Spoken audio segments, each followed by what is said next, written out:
Sup Fams, welcome back to my YouTube channel. Welcome to the first ever episode of the JAVIWOOD Podcast. And also, hope you guys had a good year. Good 2022, so Happy New Year. Sorry this is very late since I haven't done YouTube much, but hey, what a way to start the new year off with a new series that I'm introducing. Yeah, so why not just keep it diverse, not just talk about movies and all that stuff, but talk about anything. Trying to keep this, my channel diverse. So welcome to the first ever episode of the JAVIWOOD Podcast. This is my homeboy Don. Would you like to introduce yourself or?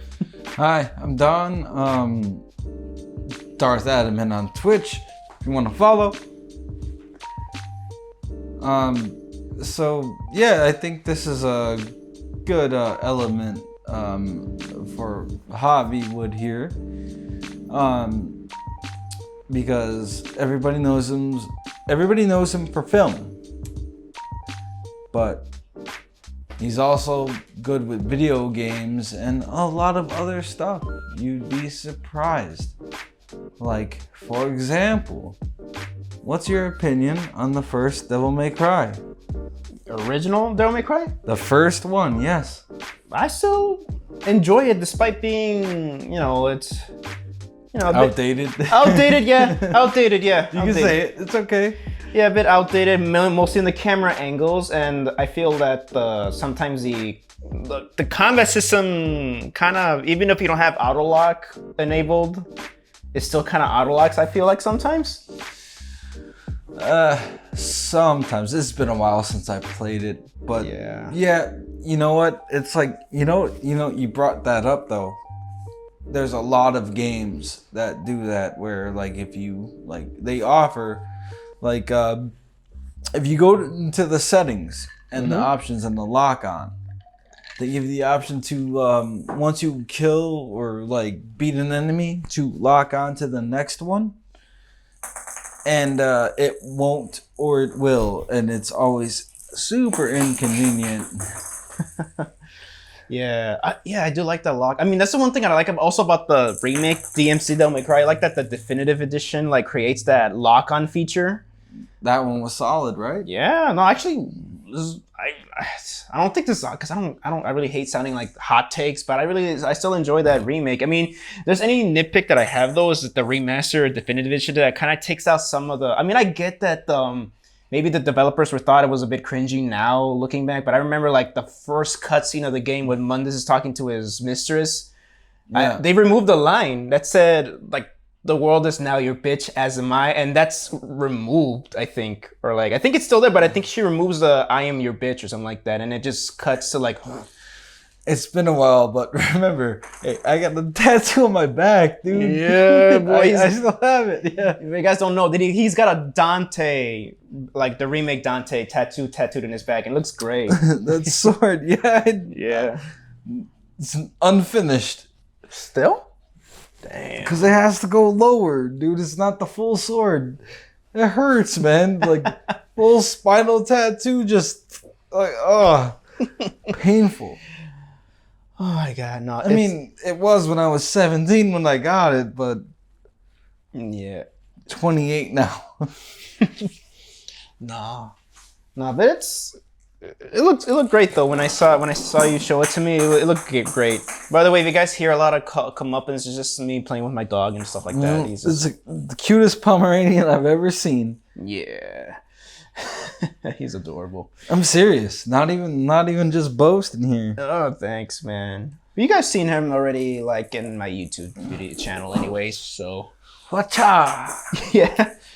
No, but yeah, no. Before before we continue, this is just this podcast is for people. It's just to keep things, keep a good vibe. You just keep the channel diverse with things, not just about movies, games, and all that stuff, and short films that I got that are out there now. And of course, 4K unboxing videos and just 4K reviews in general. I'm just trying to keep this diverse, keep this chill podcast. Hopefully someday, if we all come up with a cool schedule, we could probably keep this frequently.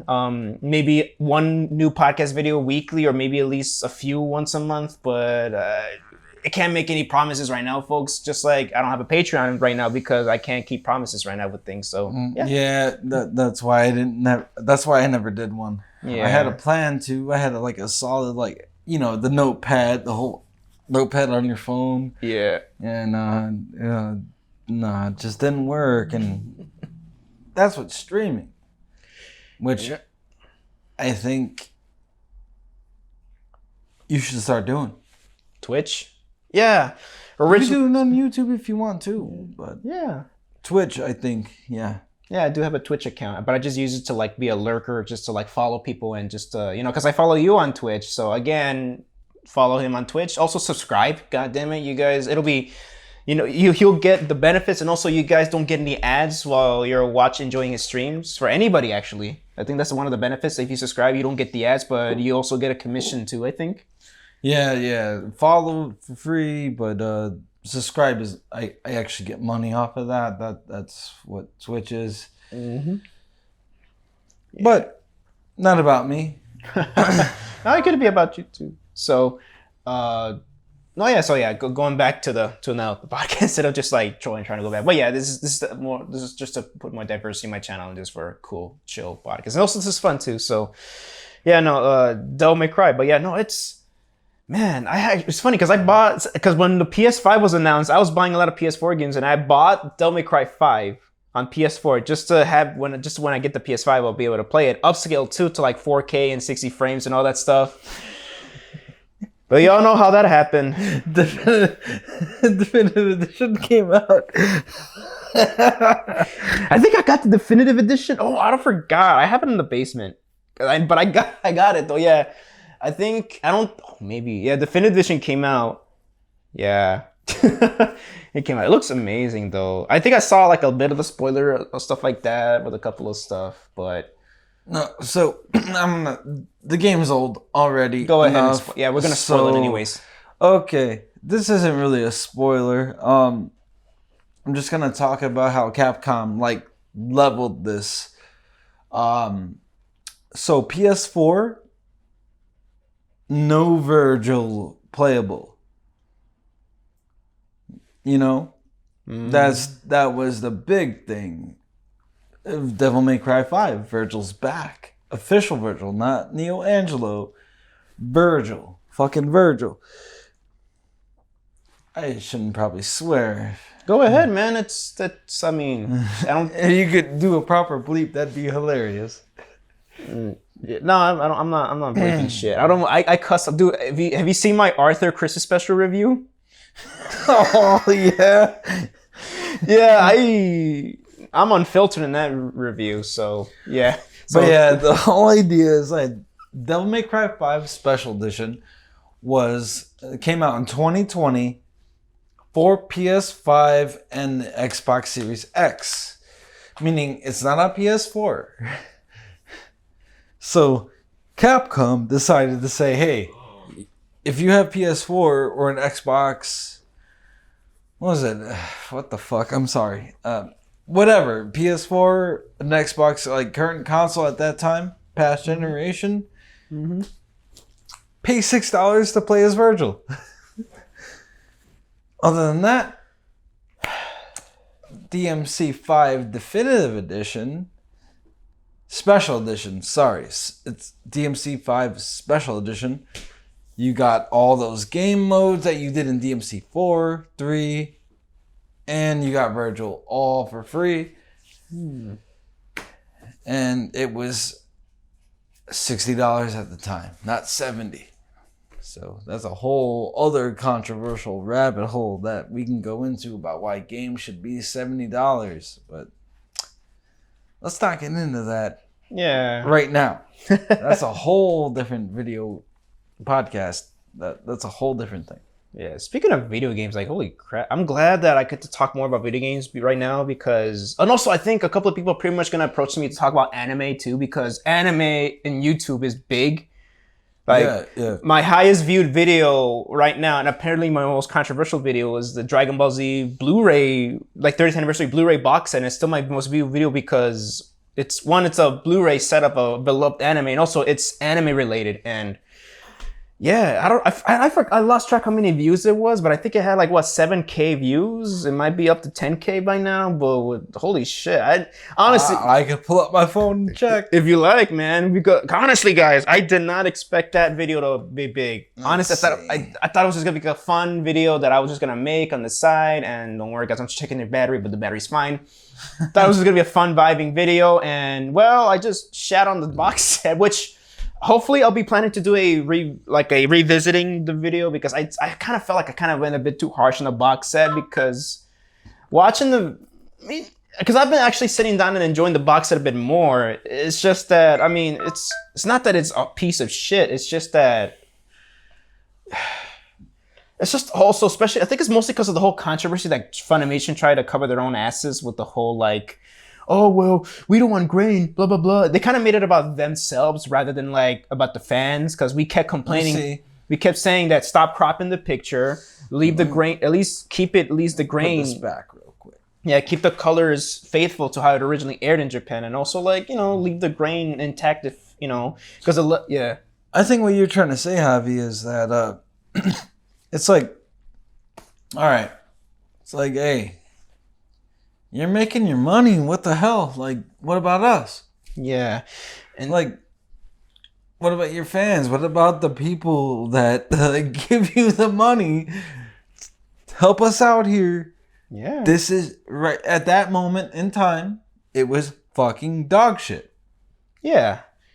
Yeah. And all I gotta say is that it's for a little teaser for like a little teaser for people. Just how my opinions of it now is that it's just mostly just mediocre, the box set, because they didn't crop the picture. The first episode is I don't know why they zoomed in on the picture. Like it's 4:3, but they still zoomed in. Like they cut off all the four corners and they zoomed in, so you're losing. All right, help me out. What's the 4:3 again? You got to remind me, man. So 4:3 is it's 4:3 is like it's like this video right now shot in 16:9 widescreen is like the kind of like you have these black giant bars on the sides. Okay. Yeah. Yeah, so no, I don't like 4:3. No. I'm not a big fan of that. No, it's okay. You're good. I love it. If it was shot that way, I think it should be kept that way. Certain things are good shot that way, but yeah, like. Honestly, any type of anime, no. Yeah. To me, in my personal opinion, I cannot factually prove anything, but I think all of it should be fucking I like the fucking full widescreen fucking shit. Mm-hmm. I don't care how small my TV is. You get me? No, yeah, I get you. Then again, we still have people, even with widescreen television, I believe that a lot of people are still complaining about movies that, how they're shot with the wider scope ratios. People, I believe, they're still complaining about black bars on top of bottom, but it's that's how it was shot though. Okay. That's how it's okay. That's actually really, really fair. Yeah, it's like when people are like, oh my god, I still gotta zoom in on the picture because I hate seeing black bars on top and bottom, but everybody's like, well, I'm like, that's how it was shot, though. Do you want to crop the picture like that? It's can I be honest with you, Javi? Film, anime, video games, take it as it is at one point, oh, I didn't like that camera angle. Well, guess what? That's what it is. Oh, yeah. If you don't like it, the director will tell you, suck his dick. Yeah, now they can, which what I know it's a mixed bag, which I feel like sometimes directors do take it too far by attacking people on just fair criticism. Yes, nowadays, yeah, it's a sad time we live in. Yeah, but let's go back to 1982. John Carpenter's The Thing. That shit bombed in theaters. Yeah, because it came out during E.T. and E.T. was like the money maker. It was like, let's say for your buddy who's in the audience watching this video, it's like saying, it's like the Marvel Cinematic Universe, or like No Way Home or No Way Home or Top Gun. That was E.T. in 1982.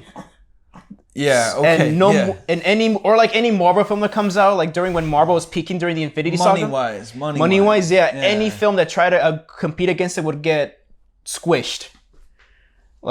like I'm pretty sure there's movies that I am personally ignoring now, don't even give a crap about.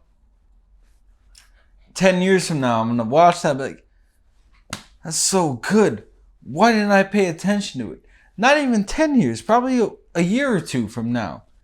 You know? But that's what my dad told me. He's like, man, I seen that in theaters. He's like, I seen the Blob. The Dude. 1980s or 50s Blob. Because the 80s one is 80s. that they kill a kid. They kill a kid. Yeah, Because I have them on Blu-ray. I have the Scream Factory Blu-ray collection of the 80s version. Yeah, yep. And holy shit, that Yep. we're seeing when that kid just pops up and he's like a walking corpse. I'm like, I'm like, oh my That's god. the one my fucking dad showed me. Dude, I was like fucking like 8 years old, 10 years old or something. No, I was 10. I was like, I was 10. My He's God. like, this is what the films were back in my day. And he was trying to explain. Now I know. Because the point he was trying to make, and I understand now, is that the older I'm going to get, shit's going to get softer. Now I understand what he was talking about. It's so crazy. You think like with like everything going on in the world, with the excuse me, I apologize. Nah, you're good. You think with everything going on in the world and the technology that we have, we could make that shit super gory. We could. But what do horror movies do?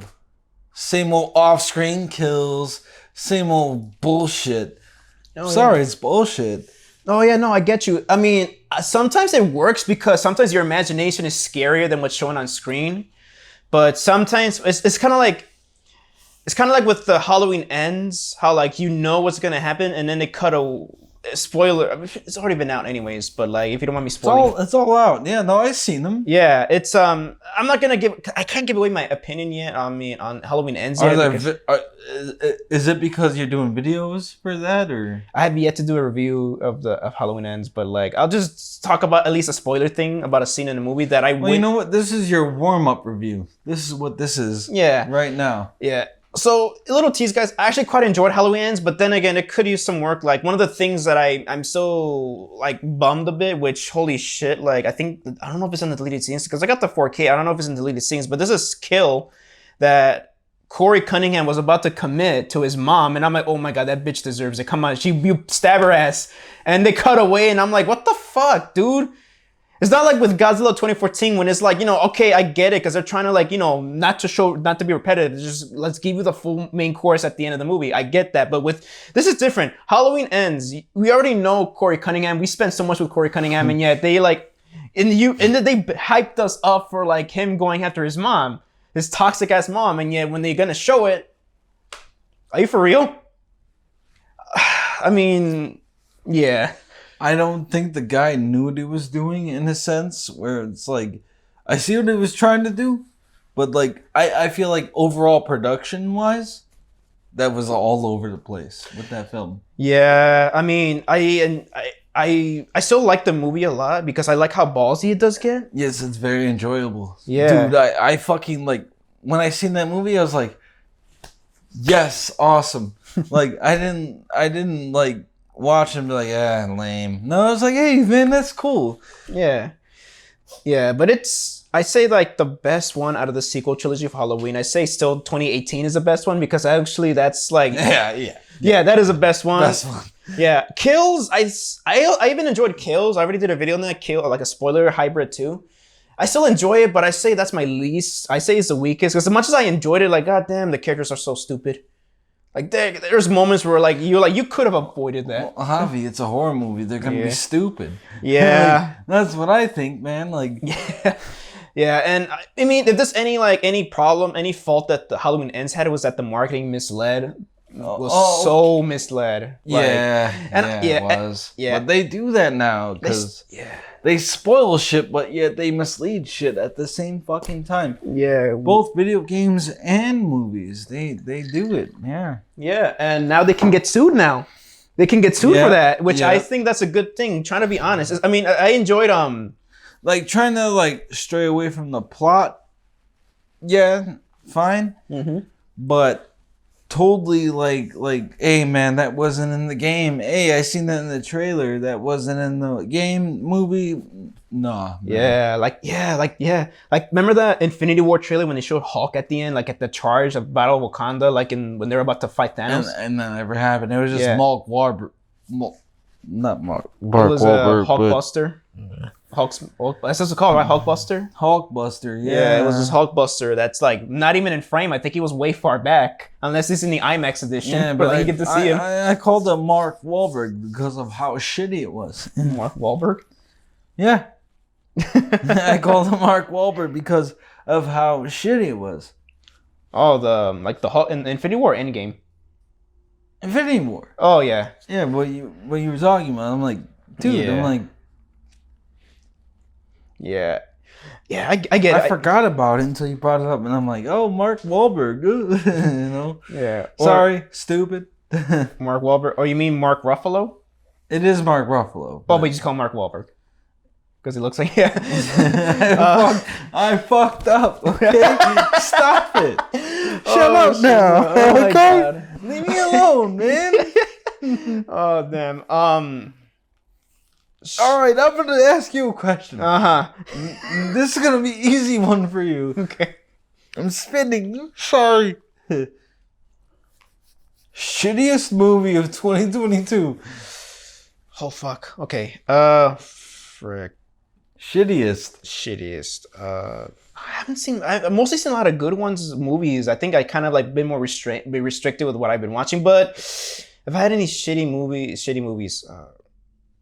You've seen a lot of movies last year, man. So seen a lot. Yeah, I actually did. I have yet to put my top 5, but I will someday, guys. Even my top 5 home video releases of last year and also 2021. I'm far out of that. Holy crap. This is a thinker because I did see a lot of movies actually, but I've not as much as I wanted to. But let me think. Shittiest movies of last year. Shittiest movies. Everything. No, I'm kidding. I haven't even seen it. Everything. I have bought the 4K though with my birthday money though. I've yet to watch it, but I heard it's really good. Damn. Yeah, shittiest movie. Which one is? I can't say shitty. More like mediocre or something like that, or maybe. No, I need the shittiest movie you've ever seen. Damn, what movies came out in 2022? You're like, damn, the movies you forgot about were quite shitty, right? No. That's me busting balls, but no. Okay. I don't know. Actually, yeah. Actually, okay. Let's do this then. Top 5 films of 2022. What's the shittiest? Which one's the shittiest? I'm actually thinking because I'm like, what? Because I even forgot what movies I watched. Dude. The past 2 years have been a blur for a lot of people in the world, man. Yeah, and I think... And I don't blame you for, like, having a mind block right now. Yeah, I have a big mind block. Because I've mostly been thinking positive. Like, I already have and right now, I have my top 3. All right, so I'm going to change this question again. Okay. Top 5 shittiest movies you've ever seen in your life. Okay. This one's also going to be hard because it's always a fight between a couple of them. Worst movies. Well, if you say one that I disagree with, I will totally fucking call it out and I'll debate it with you. I can think of one, but I'm a little soft on it though. But then again, I'm like, still, fuck you sometimes to this movie. You got to be objective here. And then just like, no, don't be objective. No, fuck that. Be biased. Be subjective. Do not be objective here. Just whatever you think is shit, it's shit. All right. I'm giving you this. Okay. Frick. Let me think. Because then again, I already have one right now, but I don't think it's the shittiest one, but I think it's one of the laziest, cash-grabbing motherfucking movies. Okay, and also, for anybody who enjoys this movie, love it, man. Do not let my freaking condescending opinion... Again, everybody, this is just This opinions. is just me. Yeah. Okay? Doesn't mean you cannot like the film. It does not make you less of a person for liking the film. It's just an opinion. Yeah. So, express yourself. Tell me. A Nightmare on Elm Street. Sorry. Go ahead. 2010. Jack Earl Haley. That's fucking garbage. I agree. It's the fucking worst remake in the fucking horror community. I think the worst one is the 1998 Psycho, because that is just a beat-by-beat remake with Vince Vaughn, and okay, that movie you is... got a point. I forgot about that one. Yeah. But they're both fucking terrible. Yeah. We're gonna tie that up into one right there. Yeah, because Nightmare on Elm Street, I mean, there was some stuff to enjoy. I actually quite enjoyed Jack Earl Haley's performance as Freddy Krueger, but when they made him into a pedophile, you can... I mean, it was... I can't say it was hinted at in the original movies, but like, it's sort of implied, but they never go full throttle with the whole thing. It's kind of All like... they did was say he was a kid killer. Yeah, and Yeah. a child molester, in my opinion, is way worse, in my opinion, because those poor kids have to live with that for the rest of their lives. Right. They have to live with that. By the way, Javi, with that Nightmare on Elm Street opinion, like I think like 90% of the horror community agrees with you. Yeah, like because lately this has been thing during this is a trend. It's not really trending like trendy, but it's like a discussion amongst the horror community lately, because next year is going to be the anniversary of an Nightmare on Elm Street franchise, and they're like, they want a box set. Who's going to do the box set? Like a 4K box set, and I think a good amount of them were like, yeah, leave that remake out of the box set. Don't put that in there, because No. Yeah, Nobody gives a fuck. yeah, because with the Friday 13th people, they were more accepting of the remake of Friday 13th, because they're like, hey, it's all right, and there's a fan base of it. Dude, there was some good kills there. And Yeah. that one, it's not a good movie. No, it's not. It's more meh for me. Yeah, it's middle of the road. It's not a good movie. Yeah, it's mostly like a glorified softcore porn movie. Okay, you know what? The best horror remake I've ever seen in my life was the Evil Dead remake back in 2013. I love that one. I don't know if I should even consider that a remake, because I think it's set in the same universe apparently. It's actually like it can go off on its own. Yeah. That's how good that remake is. Like Yeah. that's it. But okay, so go ahead. No. Yeah, no. It's I think I can't. Then again, what people can say, because for me though, my favorite horror movie is The Thing, John Carpenter's, but I wouldn't consider that a remake. It's more of an adaptation, because it's been adapted before in the 50s.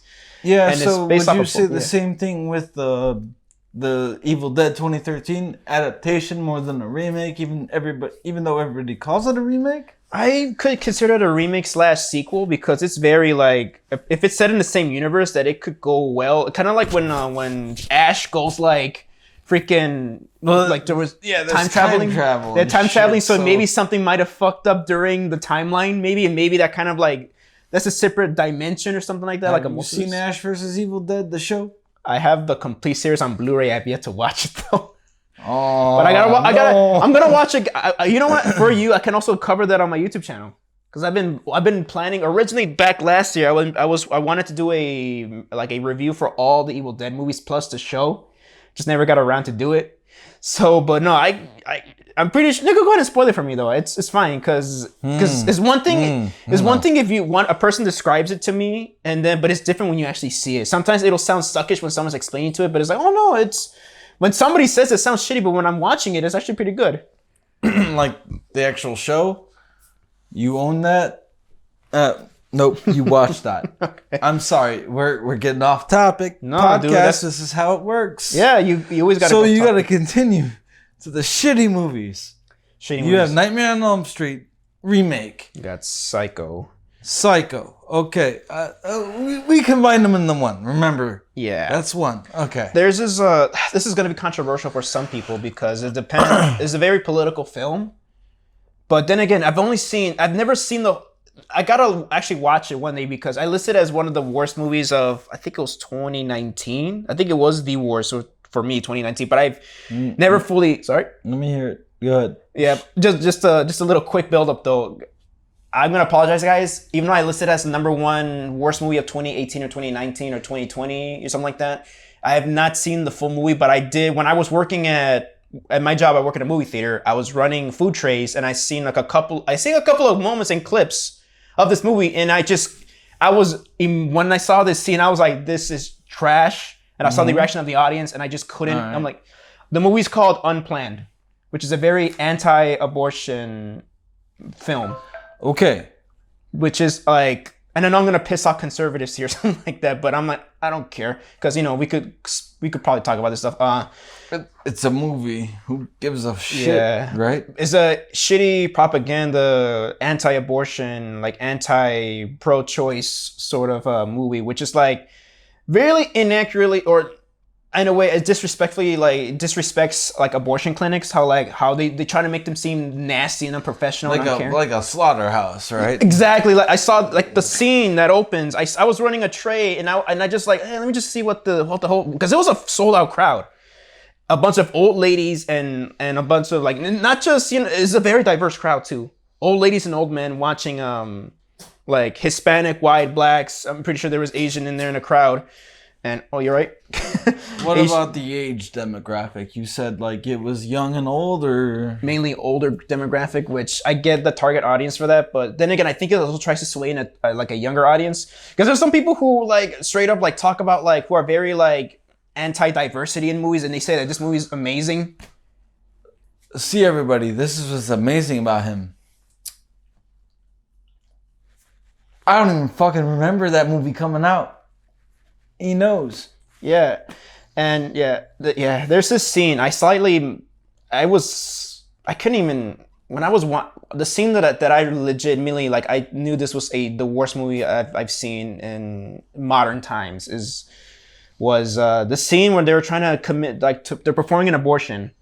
And then they're showing this CGI fetus sort of thing. And then it looks like the fetus is in peril or something, that from the tube or something like that. And then like the doctors are like goofing around. They're like, hey, beam me up, Scotty. They made a Star Trek joke reference. And I'm like, fuck you. I was like, I nearly shouted like. Dude, distasteful and fucked up. Disgusting. Right? Yeah, distasteful. And I'm pretty sure there's like, but then again, abortion clinics are not really like that unless you go get yourself an illegal one. So let me ask you something. And Whether you're for it or against it, do you think that joke was necessary? Hell no. It's fucking ridiculous, right? No, it's disgusting. It's like, holy shit. It's like, it's not because I'm pro-choice and whatever, loose describes what it's not. Yeah, like regardless, that woman, is going through something terrible. Yeah, and beam me up, Scotty. Like, the fuck is that? Like, it was terrible writing. Terrible, yeah.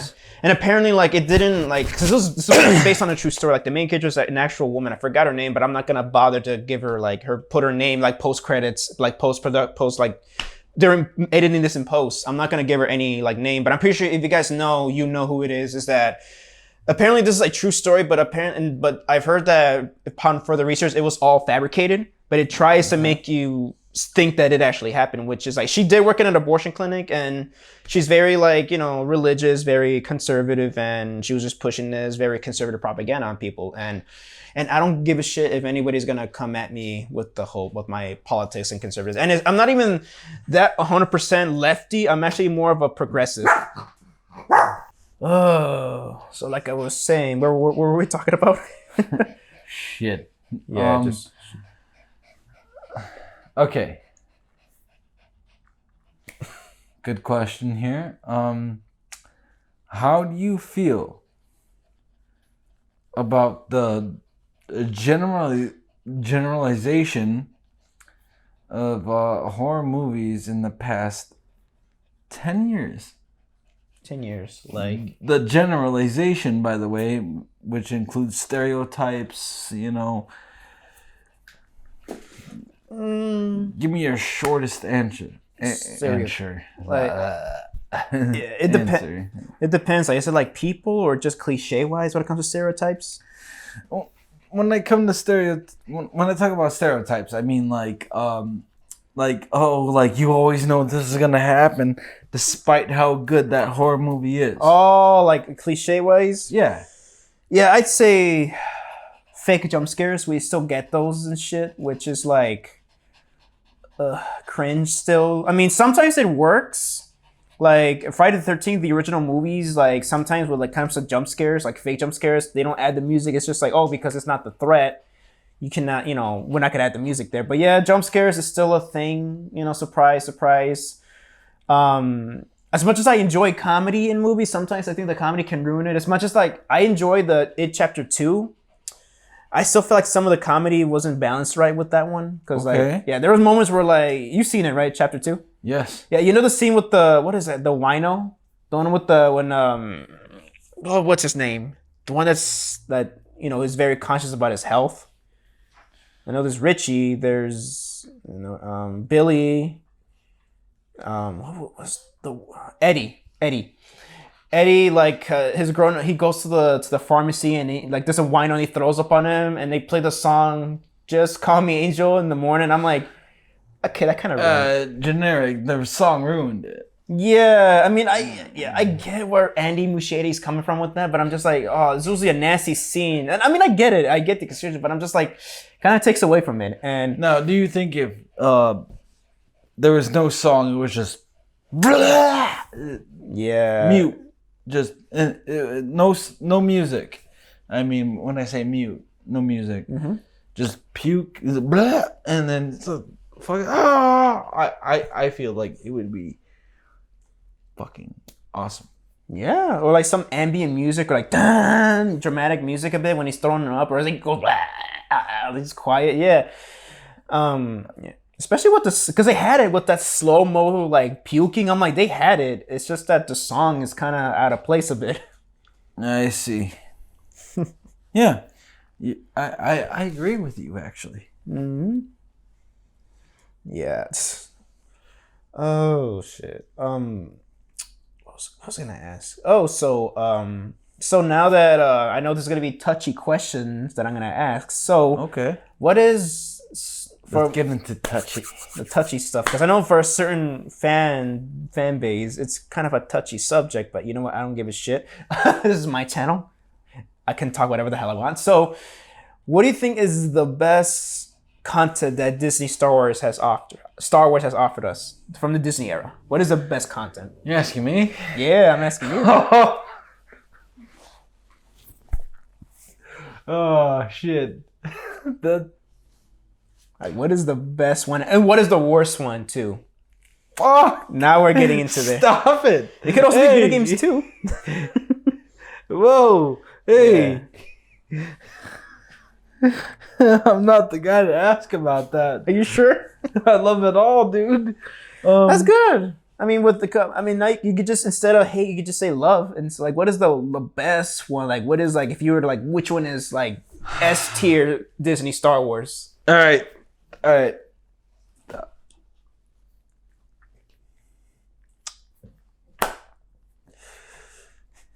Just Disney Plus series or everything? Everything that's come out. Yeah, even video games too, like EA controversy, Jedi Fallen Order. Like, what is the best, like, movies, shows?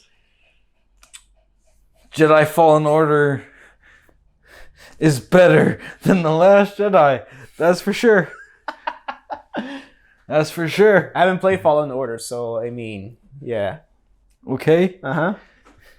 That's fucking for sure, in my opinion. Now, I like, if someone would say, bring out facts, I have no facts.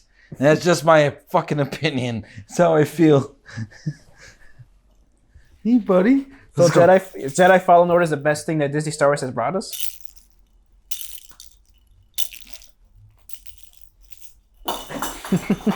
Puzzles like that, that's why. No. Like I said, my opinion, I said it's better than The Last Jedi. That's all I said. I didn't rank anything. There's nothing in order here, by the way. Come on, buddy. I already did my Star Wars ranking, And I did not include any of the shows because not that I don't count them, it's because they're still going on. Like The Mandalorian is next month, early next month. You sure this dog isn't Cal Kestis? Because he fucking tracks the shit no matter what. Oh no, he's been ever since he was a puppy, I think.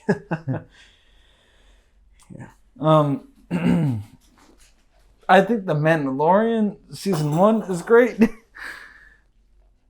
Season 2 is also great. Mm-hmm. And by the way, about fan service, I gotta bring this up. Yeah, boy, go. I want to hear it. I gotta pop this off right now. Mm-hmm. Why the fuck do people complain about fan service? Because when they don't get it, that's all they bitch about is that, like, oh, I wanted this, I wanted that. The only reason why people complain about fan service is the same thing with everything. They didn't get what the fuck they wanted. That's it. Yeah? Oh, yeah, no. Because, yeah. Oh, I wanted this, I wanted that. Not your fucking type of fan service, but it's fan service, man, and it's good fan service. There is a such thing as bad fan service. I agree. And The Mandalorian Season 2 is not bad fan service. It's amazing fan service. So, people who fucking bitch and moan about that shit, this is what you're doing to yourself. Like, this is your ego, and yeah. Yeah. Okay? I mean, there are some that, you know, that people actually brought up a good point that I kind of agree with. Like, Hello Greedo, he's like the most chill. He's actually my favorite Star Wars YouTuber. Chillest dude, and he'll respect your opinion no matter what. Even if you guys don't agree with, like, what you guys like and all that stuff. So, I mean, I usually agree with him on a couple of things, like, when it comes to stuff like that. The only thing I disagree with him, but then again, respectfully disagree, because, you know, I get why he didn't like this movie, because I'm like, I get it, because, hey, you know, it's cool, no? Because, and you're being respectful, you know, hey, you know, I have my opinion, you have yours, and that's cool, man. As long as love is love. That's what it is. That's what I love about Hello Greedo. And that's what sucks, though, about Star Wars, is like, you can't even like something without people coming after you for that. And people say, oh, you can't dislike. Yeah, but then again, it's like, we're not allowed to dislike any Disney Star Wars because, what, the gatekeepers told us not to? You're allowed to dislike anything you fucking want, you know? Like, if someone told me The Mandalorian Season 2 sucks, I'd be like, oh, okay. Explain to me why. But if you gave me the excuse that it's just fan service, that's bullshit. Oh, yeah. You know? Like, if you broke it down and explained it to me, I'd be like, oh, okay. Mm-hmm. Let me break this down. Let me think. Let me use my brain. Like, people have brains, everybody. Like, think for yourself. Don't go on Twitter and look at shit and be like, I agree with that, and that's it. You know? Yeah. Like, this man here watches his movies. He breaks them down. Again. Okay, buddy. Okay. Cha! Mm-hmm. But yeah, like, for example, everybody watching, I guarantee you, I'm a huge Star Wars fan. Who could break down The Phantom Menace more than me? This guy. Yeah, there's also Red Letter Media. Return of the Jedi. You could break that down. Yeah. Hey, okay, so Return of the Jedi. Mm-hmm. Cloud City, right? That's where Luke loses his hand? Uh-huh. Right, now, it's Luke, you know it's true, I am your father. That's not the actual quote. You know the quote. Oh, yeah, and people... It's funny because it's because of the way people like miss. Oh, that's actually Empire. Empire Strikes Back. That's Empire. Thank you. See, guys, you see. But no, with usually a lot of people could say that it's a Mandela effect and all that stuff, but it's like, but it's not really. It's just the way you see. It's because people misquote stuff, and then people would believe it. Yeah. Yeah, like they'll see like not robot chicken. I think they actually got that accurate, but you'll hear like your parents or like people who are older than you say it wrong, and then you think it's right. Like That's how it is with everything. Yeah, no, it's and also the line has always been, "No, I am your father," and with the emphasis on the "I," like, "Ooh, I am your father," but it's a lot of people say, "Luke, I'm your father." No, it's not true, and people look into your heart, and you know it's true. Something around. Yeah, like search your feelings, you know it's true. Yeah, and he's like, no, no, and fucking no, and then fucking there are people who swear no, he does say that. It's just that in the special editions they change. No, that was always been Go back, even I would say go back to Betamax, VHS, and Laserdisc. That's the same freaking line, and they never. I'm agreeing with you, dude. The only line that they changed in Empire Strikes Back it's because at the time they had the mono track and stereo tracks in theaters, and one track had a different line and a couple of missing lines too. So at least what I like about the special editions, if I gotta give any more praises to those, is that at least they try to combine the best of both worlds. But with the only line that was changed in Empire Strikes Back, but that was in the original mono track too. So that's an original line that Mark Hamill recorded, I believe. But so in the original stereo mix, in the original theatrical mix as we originally know it, is that when R2 gets spit out by that swamp monster thing, there's a scene. There's a scene where Luke lifts him up and he says, "You're lucky you don't taste very good." That was the original line, and that's a funny line because that's funny. And the new line, which it is an original line, is an OG line, but it was on the mono track that was in theaters that did not support stereo mixes at the time in the 80s. And he says, instead of saying, you're lucky you don't taste very good, he says, "You're lucky to get out of there." But yeah, which I prefer the original, the stereo line, like the HD stereo line. But it's like, the mono's HD too. It's just that, it's just, when it comes to the original theatrical cut, I prefer that original line, like, "You lucky you don't taste bitter," because it actually goes with the dark tone and the smart-ass tone with that one.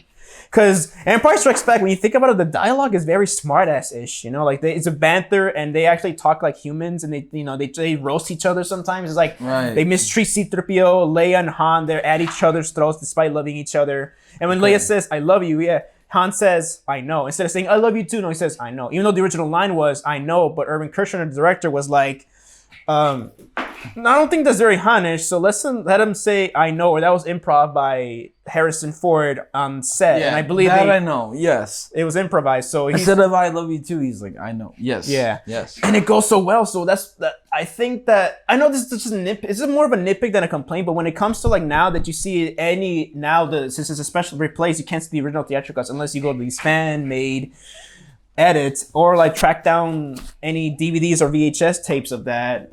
The line, "You're lucky to get out of there," was like, I don't think the tone of that line, it doesn't go well with the movie. I prefer "You lucky you don't taste very good" because it goes well in contrast with the dialogue. With "I know" or "Never tell me the odds," all those lines, all those cool lines from Empire Strikes Back, they go so well with that line better. Like, "You lucky and taste very good," and also Luke being funny during a dangerous situation like that. I'm like, that's cool. I like seeing, even though in dark time they still try to. It's the hero fucking thing. Like, it's like, hey, bad times, but ha. Yeah. Like, literally, it's like, ha. Yeah, and as much as I love The Last Jedi, I gotta admit the humor doesn't land all that well for me sometimes. No. As much as it's a good Star Wars film, though. I will agree. By the way, I did prefer Fallen Order over The Last Jedi. I'm not a Last Jedi hater. Oh yeah, no, I remember like we had that phone conversation one time. Yeah, me and my friend Marco, we seen it in theaters, and I'm like, why is everybody hating this? I just think they don't get Star Wars. And I don't get Star Wars now. I'm gonna be 29. I don't get Star Wars now. All the comic books and fucking animation stuff, like, I cannot keep up. But I love Star Wars, man. I always will, and I will always try to keep up as best I can. Yeah. Right now, for me, video games. So, Fallen Order, Jedi Survivor, that's my shit right now. Yeah. No, I'm excited. No, and Very soon, man. Maybe one day if I start live streaming video games, man. I know I'm already gonna be probably already beating the game by then, but I like to do a Nintendo Switch live stream of The Force Unleashed. It's not the PS3 version. Yeah. Dude, the Switch version is great. Yeah, it's not the version that you and I played. It's still very Come good. on, man. That like if you stream that, like you're gonna get like two types of viewers. Ones that know and ones that are like, what the hell? Yeah. What the fuck is this? Probably gonna be like, I don't remember this on the PS3 or Xbox version. I played the PC version. Yeah, because this was the Wii and PS2 version. Yeah. But yeah, That's the ones with the fucking extra content that he got for free. but you had to pay for the versions that you and I had. Because I still have it on PS3. You know, the Ultimate Sith Edition is the best edition of The Force Unleashed. Uh-huh. Come on. Yeah, I did get Gotta admit. Yeah. I did get upset though, because I got excited when the Nintendo announced the Force Unleashed. Oh, finally, they're gonna have motion controls. That's gonna be cool. And then It's terrible. Yeah. And it's yeah. Luckily, motion controls for the Switch are better than the Wii version, in my opinion. Because at least, you don't need like a little lens to like track you down. It's just the dock or just the Switch. It's like, yeah, just wherever, man. Just be in range. I get you. Okay. Yeah, but with because I heard that like if you play the Force Unleashed on the Switch with motion controls, it actually, since it's way more like responsive, like a lot of the Force shield, like it's actually way more impactful. Because the compatibility works, but it just works. It's not good. You know what I'm saying? Yeah. Like, it's good. I mean, it works. Sorry. See, Yeah. Look at me. Zip. No, it's good. No, It works, but it's not good. That's what I'm trying to say. yeah, I like to try it out and review it something. But then again, you can always switch the PS2 controls or the standard controls in the Switch version. Yeah. You got a PS2 with the standard control in the Switch version, sir? Oh no, it's the PS. It's like you get. I think you get to pick the controls. Like you get to like either motion controls or just standard controller, like Pro Controller controls instead. Okay. Okay. I'm sorry. I'm just busting your balls, Javi. Yeah. At least they even remastered the game, because when I saw it, because it's also, I think it's also 60 frames per second too, unlike the 30 frames I think that was on the Wii. Is like, yeah, it actually is full HD, and it's also been remastered, so like a lot of the textures and graphics have been touched up a bit, so it's like not like blurry. It's actually like HD, crystal clear, and it's in widescreen too. So like they like expanded the image of the game. So yeah, I'm excited. I haven't bought it yet because I'm broke, but still, I'll buy it when I can. He ain't broke. Don't let him lie to you. He ain't broke. No, then again, I lied. No, guys, he's broke. He's broke as fuck. Who isn't broke these days? I mean, yeah, I am. Who isn't broke these days? You're not broke. Damn it. I mean, who is? I messed up my own sentence. Yeah, I was gonna say. I'm just ball busting and I messed it up anyway. No, but yeah, no, I can't wait. I mean, it's not the PS3 version that you and I are used to, but I mean, hey, it's something. At least it's on the Switch, and the game looks beautiful, like remastered and in 60 frames and 1080p. I know it's not 4K, but it's 1080p. Yeah. But enjoy it, dude. Like, stream it, do it. Yeah, it's still the same. I mean, graphics are not as beautiful, but at least it's still the same story technically. And a lot of the bonus content is in the story. It's not like you have to like play the DLC section. It's actually in the story mode. So like the Jedi Temple scene, like Jedi Temple levels, they're in the story. So like it's part of the story. It's not like part of the DLC.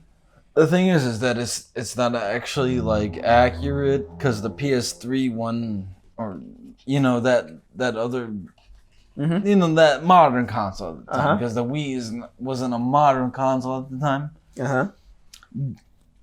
We got the fucking actual canon to that, but once again, like, we're in a Disney era of Star Wars, so we got Star Killer Base, so who gives a shit?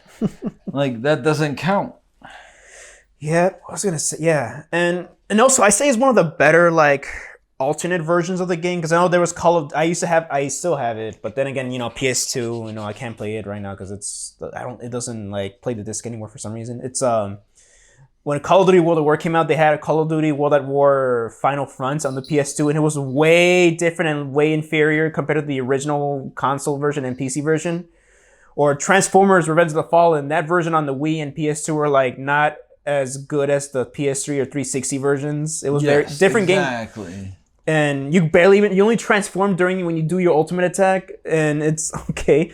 But when the Force Unleashed came out for the Wii, even there were people who preferred the Wii version over the other console because hey, it feels a more complete package. And I mean, it's not as pretty, but it still plays good, and it's not, it's still like, yeah, that is actually one of the better, like, I can't say ports, but one of the better like alternate versions of the game. And that's what I've heard. Like, it's actually one of the better ones. Well, like, just most basic example, Elden Ring, right? Like, I play on PlayStation. I bought it on PS4, had the pre-order and everything.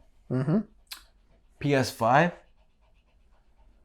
fucking big difference. It doesn't look like a difference, but if you actually sit there and play it, you're just like, Jesus Christ, you're like, whoa, hold on a second. You know? Yeah. Whoa. Yeah, that's a good example. Yeah. Speaking of Elden Ring, I think I've seen you post about this on Facebook and all that stuff. I know that I even joked about it too, like a little bit. I think if you probably see my post of the Game Awards when like that one kid hijacked the Elden Ring. I didn't even fucking, dude, I'm not gonna comment on that fucking thing because you know what? Zip. No, it's funny because I joke about it sometimes because it's like, I'm like, because I ask people, dude, did you see that? Because I was watching it live on Twitch with Double Toasted. Right. Because they were also doing they were watching it live too, and I was just watching it with them. And then like when that kid came up, all of us were like, what the fuck was that? Like, I was just like, what the fuck was that kid? Who is he? I don't know how people don't know who the fuck he is because he was in like other shit. He was? Not other Game Awards, but he okay, so all right, gotta speak it. All right, fine. Because I was like, I'm very ill-informed. You can inform me if you like. I'm gonna talk shit here. I'm just saying this right now. This is me talking fucking shit. He's a little 15-year-old who wants to get his name out there. So he wants to fucking blab his mouth off. I don't even know why he's the reason why, other than like every other piece of crap out there that has a platform, who gets viral, he's another one who doesn't not deserve any of it. Fucking, what is this Bill Clinton crap? It's fucking retarded. It's stupid. Yeah, no, I'm sorry. It's fucking stupid. Yeah, he was at attention. We all know. Please block that when I say.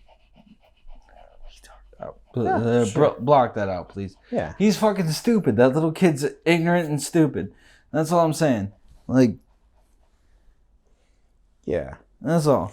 It's annoying. That's it. Yeah, it was.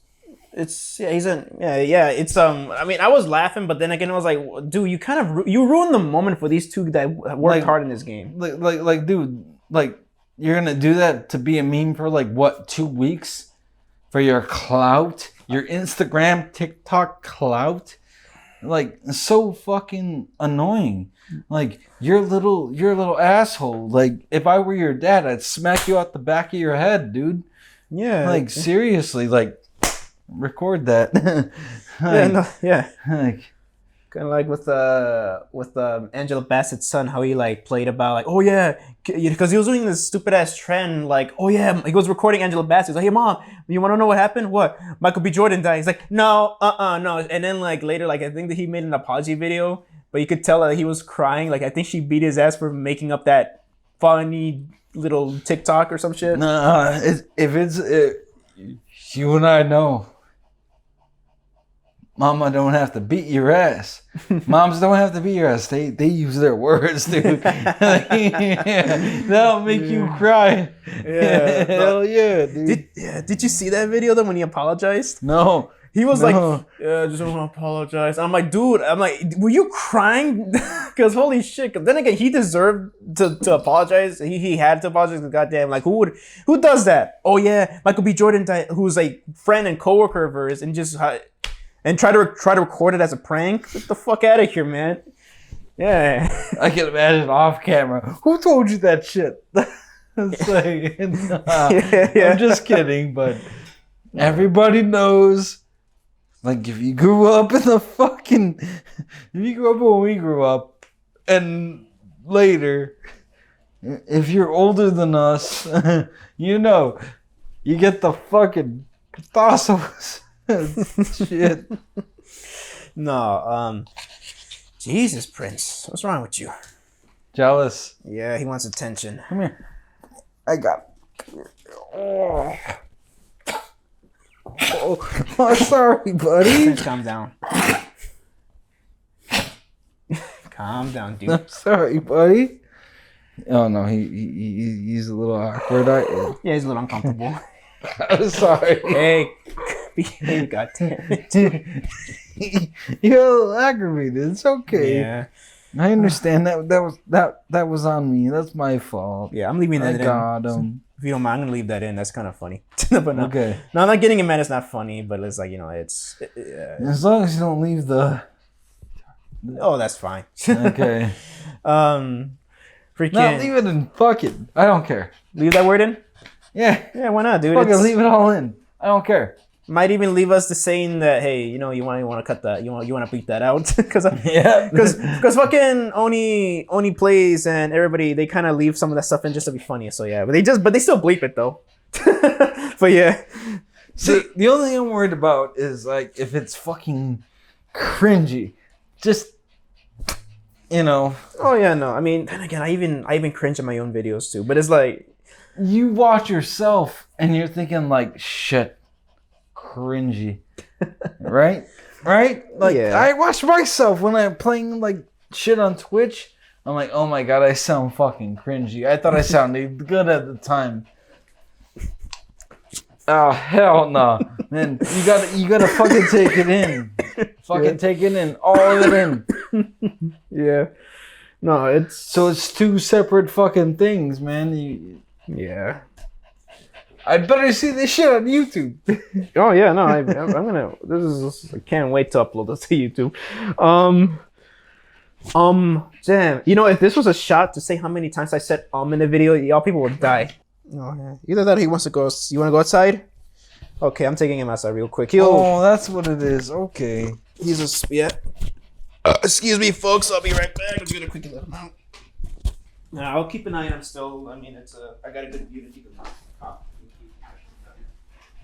Should I keep going or? Go ahead. Yeah, it's just real quick. All right, ladies and gentlemen.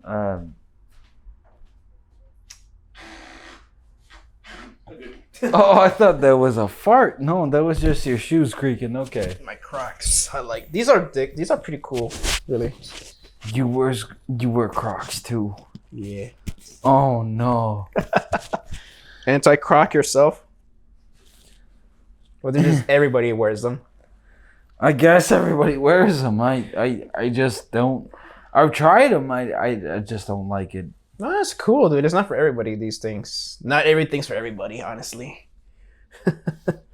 Maybe I'm just a fucking bitter asshole and wear work boots too much. I don't know. No, it's fine. I'm starting to wear my shoes more often now because I used to be just Crocs all day. I mean, I wear my Crocs to work because why not? Hell not. Because they're comfy and you can. It's just they let you, so fuck it. Yeah. That's why, exactly. Sorry, guys. While the podcast was rudely interrupted by my spoiled little brat dog. I love him though. So what we were saying, because I think we just lost. Even if we don't get back on track, it's fine. That's how podcasts are, actually. Really, a lot of podcasts, they have one subject, and then later they talk about another thing. They're like, "What were we talking about again?" Man. Shit, my freaking throat. Okay. What? Nothing. Sorry, guys. We decided to take a break, so why the hell not? And also, guys, hope you guys don't mind this nice, warm lighting. I mean, I like it. It looks pretty cool. It looks vibrant. And in post, the color's going to look a bit better anyways with my standard color grade that I usually do. It shows my bald. Fuck. What am I ever supposed to do? No, I'm just kidding. No, you look great, man. Look better than ever, actually. And like over the years, man. Is that just talking shit. Honestly, like I feel like us millennials, I feel like we look better when it comes to age, though. Like I don't know. There's some people that we know personally that they like bald right away. I'm bald and quick, but not right away. Yeah. No, you're right though. In high school, there were some guys. It's like, why your hair thin though? Why are you fading it like that? Yeah. Oh, it's because you're bald as shit. Yeah, okay. Fair enough. Yeah. Now I understand. Starting to go bald, so I get it. I'm like, oh, okay. Yeah. Yeah, no, oh my God. Like, there's so... You know what's also fucking ironic? And I'm pretty sure you guys can comment this on the comment section if you guys relate to this. Like, I think what we're going right now is that a lot of the the shittiest people that we know in high school have never amounted to anything. I mean, some people could say that to me that, oh, well, you're doing YouTube, you're not rich and shit. Yeah, but at least I'm doing stuff that I love doing. I think what you're trying to say is like people who were pieces of crap, they peaked in high school and that was it. Where other guys and other people just are peaking in different parts of their lives. Later parts in their lives. Oh yeah. Late bloomers is what I say. Oh yeah. It's like I bloomed quite late. People, I'm surprised other people thought that I bloomed like early. No, late bloomer, right here. Same here for me, honestly. Like I can tell that I gotta say I look way better than I did in high school, honestly, because I'm a bit more confident now. I'm actually more confident what I'm dressing up. I'm, less quiet. I'm actually being more open. Even I'm still sort of an introvert sometimes. I even sometimes come off awkward too on camera too sometimes. Like I barely make, sometimes some people say that you barely make eye contact and all that stuff with the camera, but I'm just like, well, I'm just still trying to gather my thoughts too. But, I try my best to make more. I mean, look at the footage. I'm always like this. I'm really never this. More like this, that. Never this. Yeah. Never really. Like you can watch all the footage we recorded. Like, yeah. you'll see.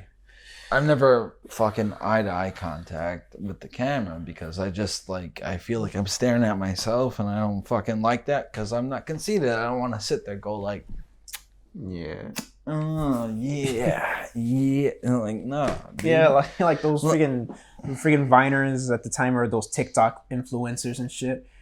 But no, I also sometimes don't look at the camera often because it's not about me, and also because if I want to sit at the camera, I do want to at least try to at least try to get a point across. The fucked up thing is though, it's like if it's just you have to. That's the other person, right there. That's the other person. It drives me nuts. I can't do it, but I think it's true though. Like that's the other person. If I weren't here and you were making a video, that's the person. Oh yeah. That you're talking to. Exactly. Yeah. Yeah. And I also sometimes forget to make eye contact, and I just was. I'd happen just. Whoop. Oh. And and also I remember, so there would be times where I swear I made as much eye contact as I can, or at least I know I made a lot of eye contact at the camera, but then again when I look back at the footage, I'm just like, I'm not looking directly at it, am I? I'm just looking at the screen sometimes, which it is. I mean, you gotta at least keep an eye on things. I gotta keep an eye on the battery. I gotta keep an eye if it's actually on record. I gotta keep an eye on the little like the microphone is working. Sometimes I just gotta, I multitask when I shoot videos. So it's, yeah. But, yeah, no, it is, people, I mean, I know it's really not that hard sometimes, but then again, sometimes it's not just turning on a camera and then just talk.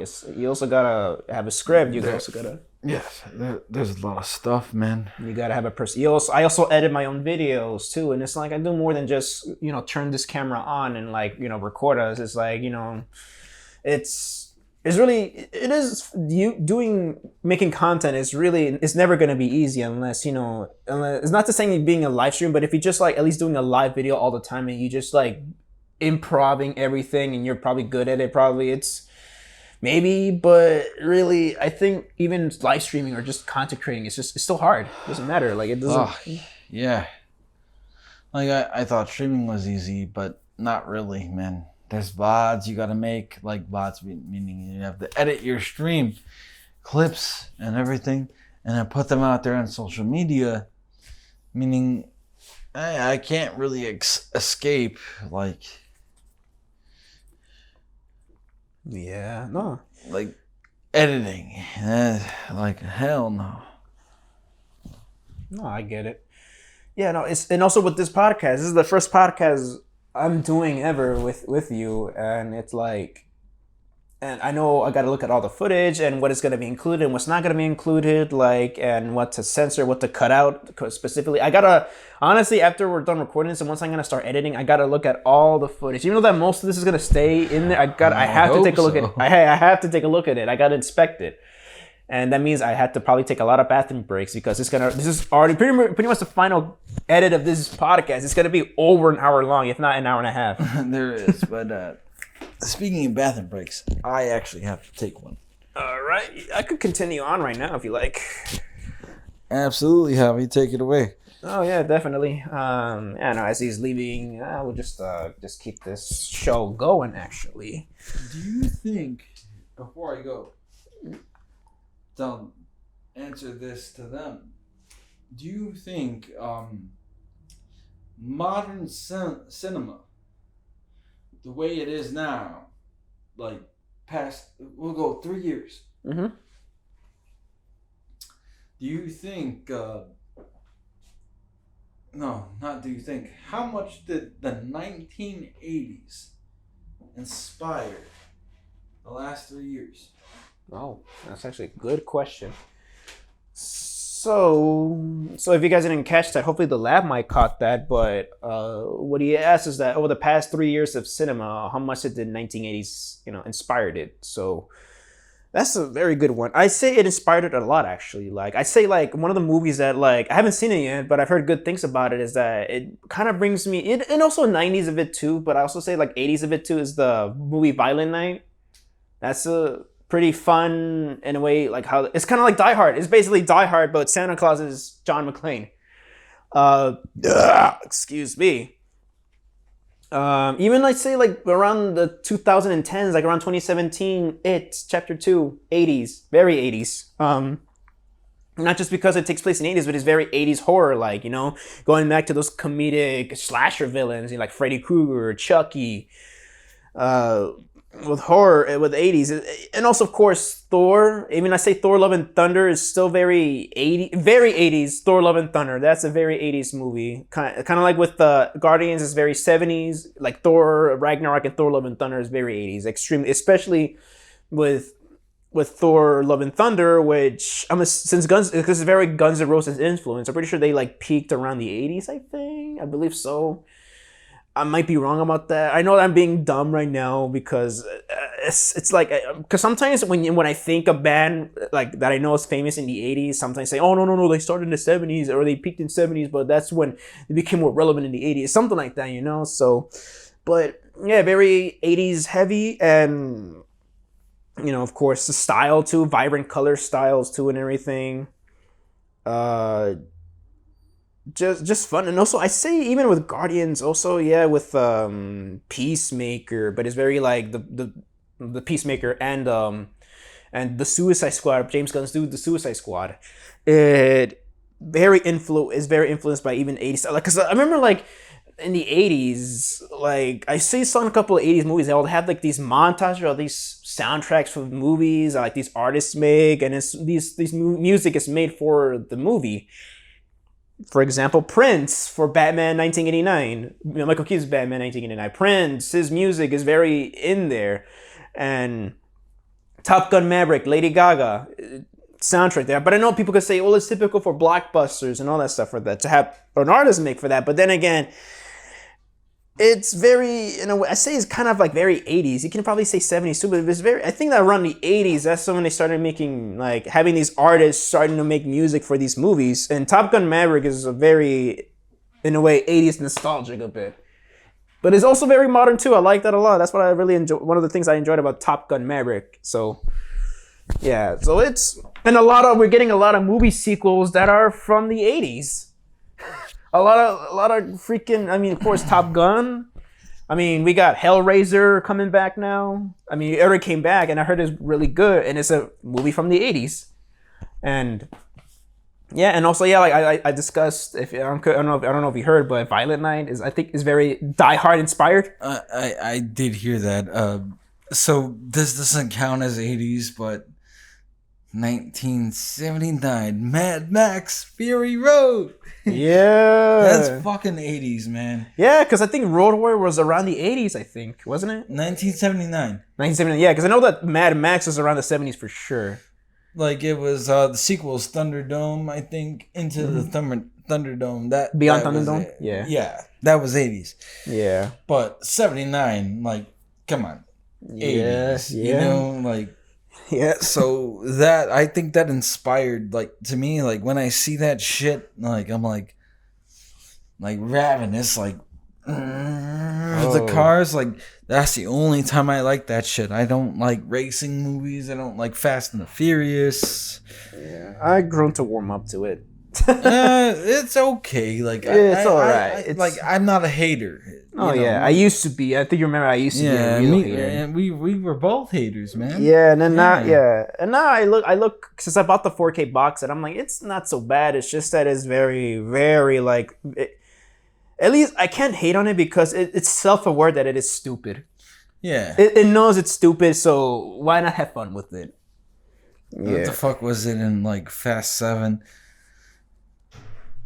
Vin Diesel's like, oh, the ground. Sorry? What's the quote? Do you know it? Do you know what always wins? The streets. Oh, the street always wins. Something about like the street always wins, and he like the thing about a street fight, the street always wins. Yeah, stomp. Yeah, he was fighting Jason Statham, which I'm like surprised that he survived that.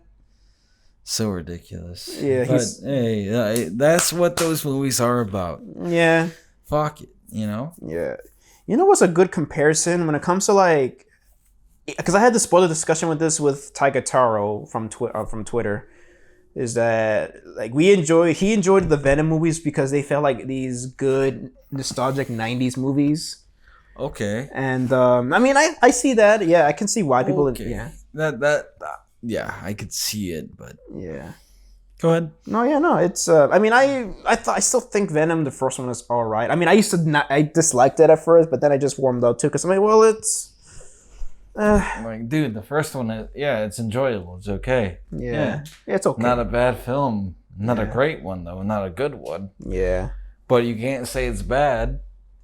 Yeah. You know? Yeah. Can't say it's good. Can't say it's bad. It's one of those. Yeah. In my opinion. Yeah. I actually enjoyed the sequel a bit more because at least that one was way more self-aware for what it was, even though like, you know, it's what happens to Carnage at the end. I'm like, well, fuck. I didn't really give a shit, dude. Like, I'm like, oh, Venom 2? I'm like, wait a second.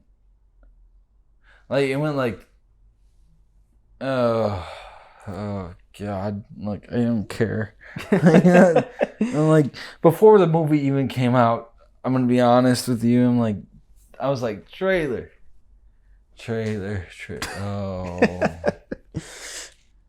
Oh, at least they got rid of the Carrot Top wig. Oh. Yeah. I'm like, fucking stupid. I'm like, I got better things to do with my time than watch this. I'm like, oh. Yeah.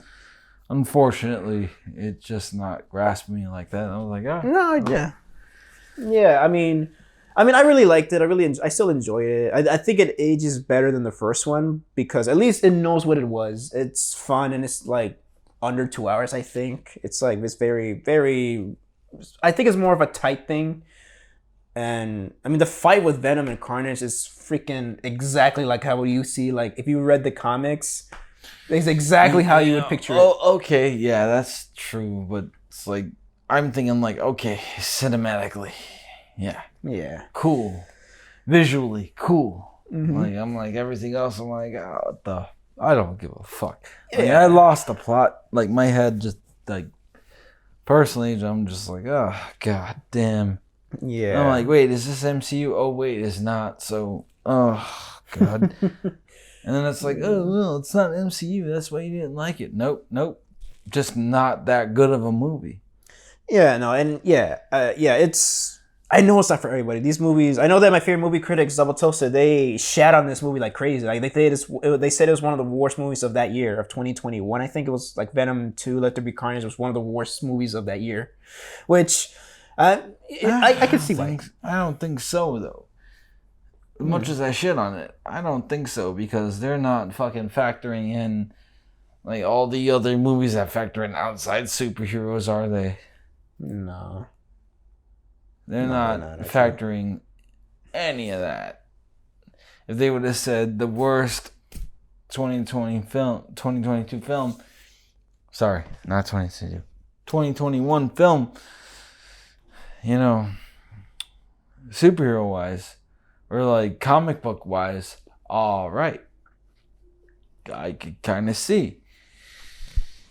But the worst film of the whole year, they're wrong. I mean, yeah, but I kind of see where they're coming from though with that. Yeah, it's not really a good movie. No. Yeah. I mean, yeah, but then again, sometimes at points, even if you dislike a movie, sometimes people do go way too harsh on it though. But yeah, it's. Oh yeah, it's like especially when it's cool to shit on this movie. Let's shit on it. You know it happens. Yeah. Oh yeah. No, sorry. I don't know why I got quiet a bit. No, it's no, not quiet. It's just like oof. But yeah, what was a good comparison between I'd say, sorry. It was like a good feel good movie from the 90s was the Venom films, and I think a movie that really felt, but I say it kind of in a good way, like a homage. I felt that. There's this movie that came out last year, which I don't think it's bad, but I don't think it's good. I thought it was just meh. And it was a movie that's been in development for what, like 18, 17 years, back in the 2000s or like 2010 something. Uh-oh. Black Adam. Black Adam wasn't fucking shit. No, it wasn't. I didn't think it was shit. It's just that when I saw it, I was just like, it's all right. But it really felt like... All right. So I'll say this and this only. Mm-hmm. IGN score is wrong. What did they give it? Because I don't remember seeing... I think I forgot. They gave it a fucking 5. Oh. Wrong. Sorry. Mm-hmm. Wrong. In my opinion, wrong. Mm-hmm. Wrong. That shit's like at least a fucking... To me... 8.5 at least. Okay.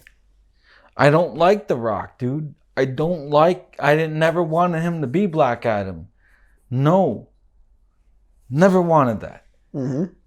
Did he do a good fucking job? Was the writing good? Yes. But I still felt that Zack Snyder fucking cloud. Yeah, I mean, as someone that enjoys the Snyderverse, I'm just like, listen, we gotta move on from that shit because not everybody likes that shit. And I was a Zack Snyder defender years ago. Yeah, no, but I still say that Man of Steel is still a very underrated gem. It's a fucking great film. It is, yeah.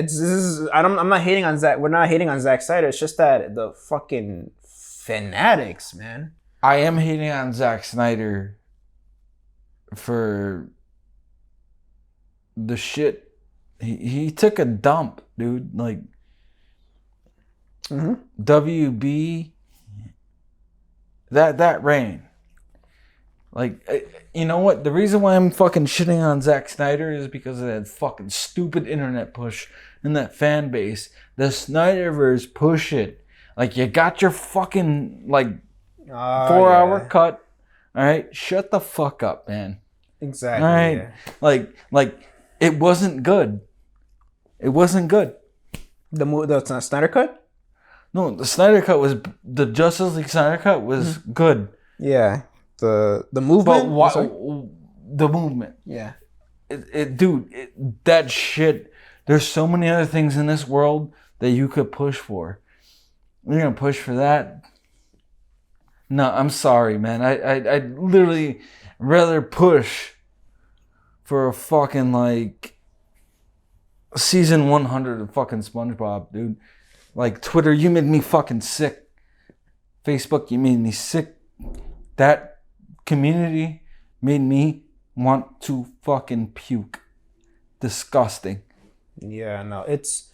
Defending everything they did. Gross. Especially the motherfuckers who did not read their fucking comics. Disgusting. Yeah. No. It's funny how like they like to shit on James Gunn like for like, oh my god, he's doing this and that. Well, that clearly shows What the fuck did he already do? He did nothing yet, really. Yeah, and you know what? He fired Henry Cavill. He did no, not. He didn't. Guess what? That's the fucking guys who fucked over Zack Snyder. The same guys that you were fucking blowing. But no. All of a sudden it's James Gunn's fault. Yeah. And even, I love James Gunn's honesty that he says that DC was already fucked up before I came in the picture. So. Yeah, he's like, dude, I'm just trying. The only thing, and I know it's not Gunn's fault, Ezra Miller. Yeah. That's fucking bullshit. Oh, I'm in therapy and I'm doing okay, so I get a second chance. What happened to every single actor in every other fucking platform who did that shit? Canceled right away. Yeah. Why the fuck does he get a chance? Fuck your pronouns, Ezra.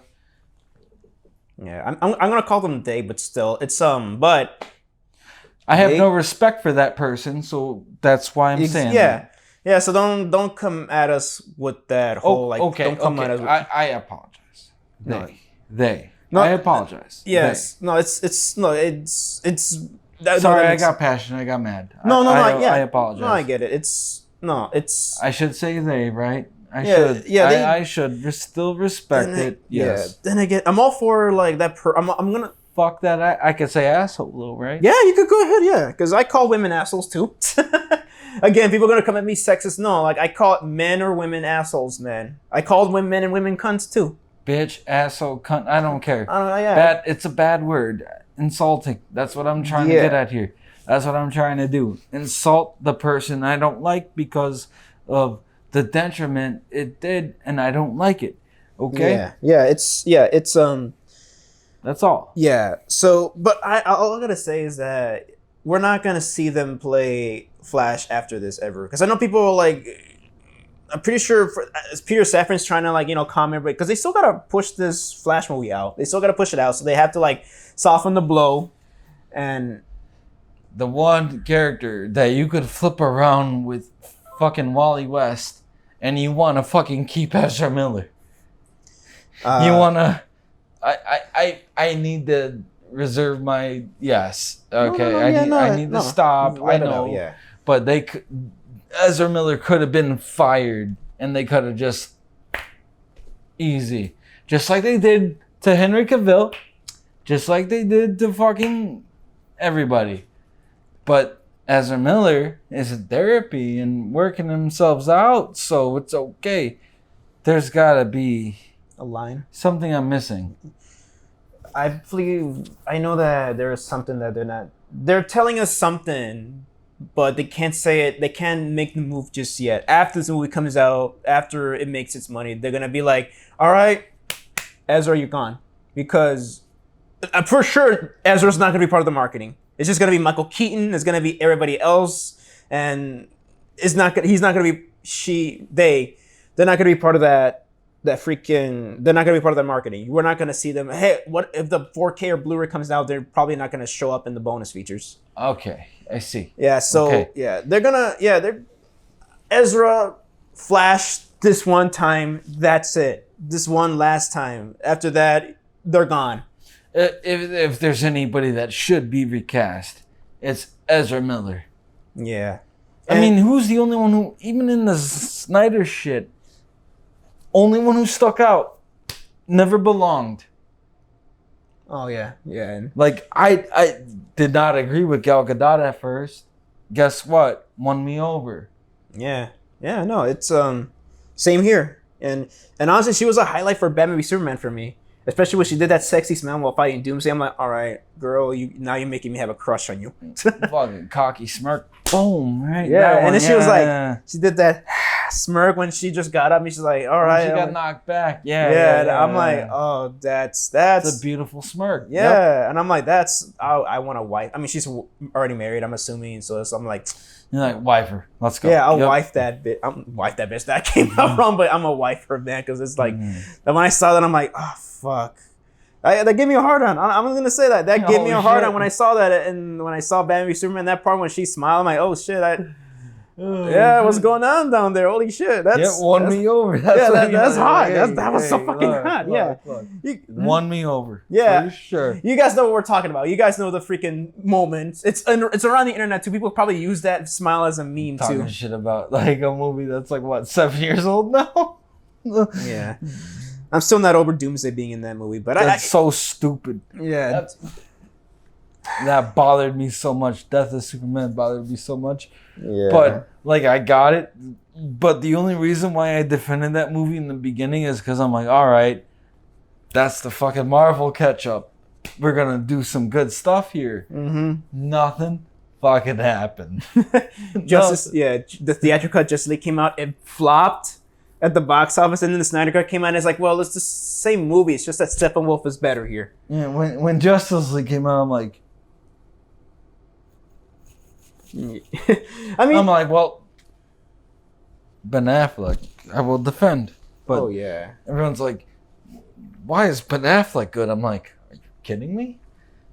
I'm like, get off your nostalgia shit, dude. Like, it's a good Batman. It's a shitty script. Yeah, I mean, and this is coming from someone who I still think Michael Keaton's still my favorite live action Batman. But yeah, I accepted him right away. I mean, I'm pretty sure I remember looking back, I accepted him right away because I'm like, hey, it's a Michael Keaton situation. It's a Christian Bale, and it happened to Robert Pattinson recently. It happened to fucking. I'm sorry. Excuse me. Wait. It happened to. Fuck, I haven't said his name in a long time. Damn, like who? Joker. Heath Ledger. Yeah. It happened to Heath Ledger. Yeah, I remember. Yeah, people were shitting on, and look what happened. When actors prove people wrong. Yeah, he can't do this. He can't do that. You know what, gentlemen, ladies and gentlemen, and everything that you identify as. Guess what? You're gonna find a lot of actresses, and act whatever. They're gonna blow your mind. You'd be surprised. Yeah, I mean, we can have all these fan casts on. I know I think it's pretty cool that we could probably cast Jensen Ackles as, the new Batman. But I'm like, well, who knows if they don't pick the actors that we think. I wanted Jensen Ackles as Joel. But we got Pedro Pascal.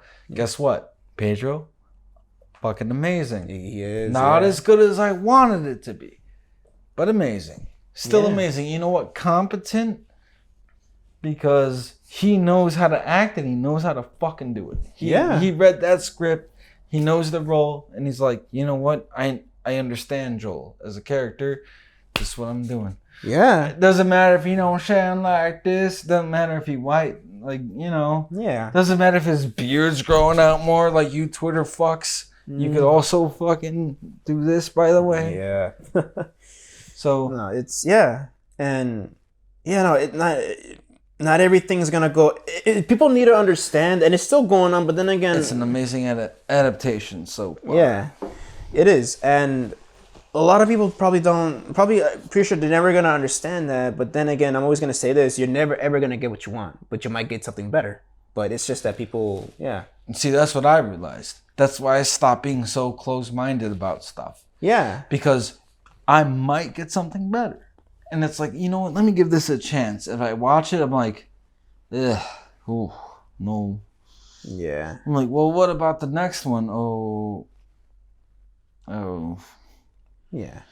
Let me find another film or something. That I'm like, you know, Yeah. get my mind off of it. Do something. Like I'm not gonna sit there on my keyboard and be like, this is horrible, and I'm really upset.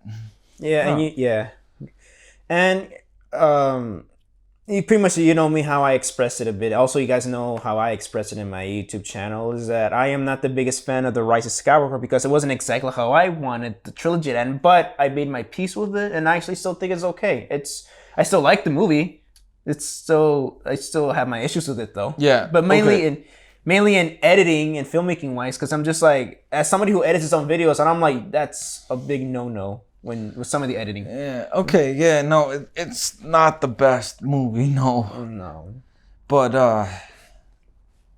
it's like, dude, like, I'm gonna point this out because I gotta call myself out for this. No, go ahead, man. It's fine. Yeah. I told everybody Palpatine was alive and they're gonna do it, and they all called me stupid. It's fine. Guess what? I was right. But I get it. The way they did it, the way it was executed. Yeah. Okay. Yeah. Yeah. It was. Yeah. Sorry. Oh. I understand why people are upset. But think about it like this, right? And I know Marco hit it. I remember he explained it the other day with us, and he opened my eyes to it. Yeah. So you go for it. No. I mean, it's the reason why, like,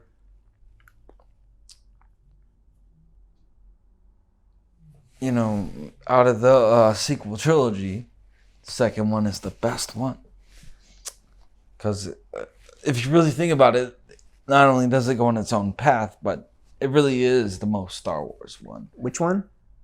The Last Jedi. Oh yeah, no, that's yeah. I'm always gonna Rise of Skywalker. I this is what I'm talking about. Okay, so imagine, like you're just going into a theater, friends, family, whatever.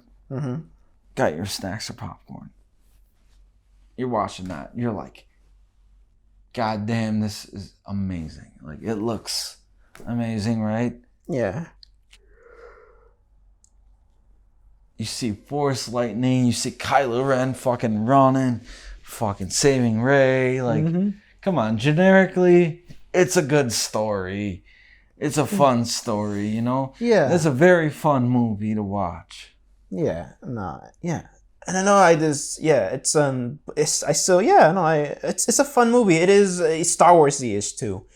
I still believe that the editing in the first act, I think, is so whack because I'm just like, it is weird. It is. I got thrown off. It was exactly because I'm just like, the plot is going too fast for me. What the fuck's going on? I was like, yeah, what? Oh yeah. As someone who's caught up in everything Star Wars, and when I sat down and watched it in theaters, I'm just like, because I just came back from Mexico, home on vacation. All right, finally, I'm gonna see Rise of Skywalker. All right, cool. I sat down and I'm just like, even after the opening crawl, I'm like, all right, cool. I get the gist. Even though like Palpatine's alive, the dead speak, I'm like, okay, whatever. All right, cool. The opening scene when Kylo Ren was at Mustafar, I'm like, what's going on? Even though I know what he's doing, but I'm just like, why though? It's like, I was so lost. And then like, I know the novelization explains in that, but then again, I feel like, this is just me, I hate sounding like the Reddit dude, but like, I feel like there was an extended cut and it just got chopped down for. It's actually true. You're right. Hayden Christensen was a part of like 2-3 scenes.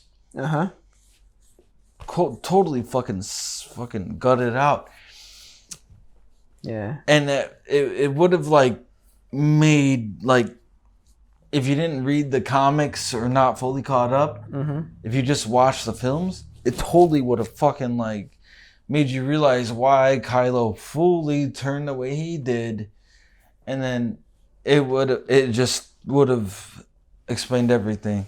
Yeah. No. A little better. You would have been confused a little bit, but a lot less than you were watching that movie the way it is. Yeah, no, it's just that, and also the novelization. I feel like the novelization like included scenes that were shot or at least finished that were just left out because there was like And even in the Art of Rise of Skywalker, there was a deleted scene that they put in there. Like there was like in Mustafar before Kylo Ren was about to get the Sith holocron.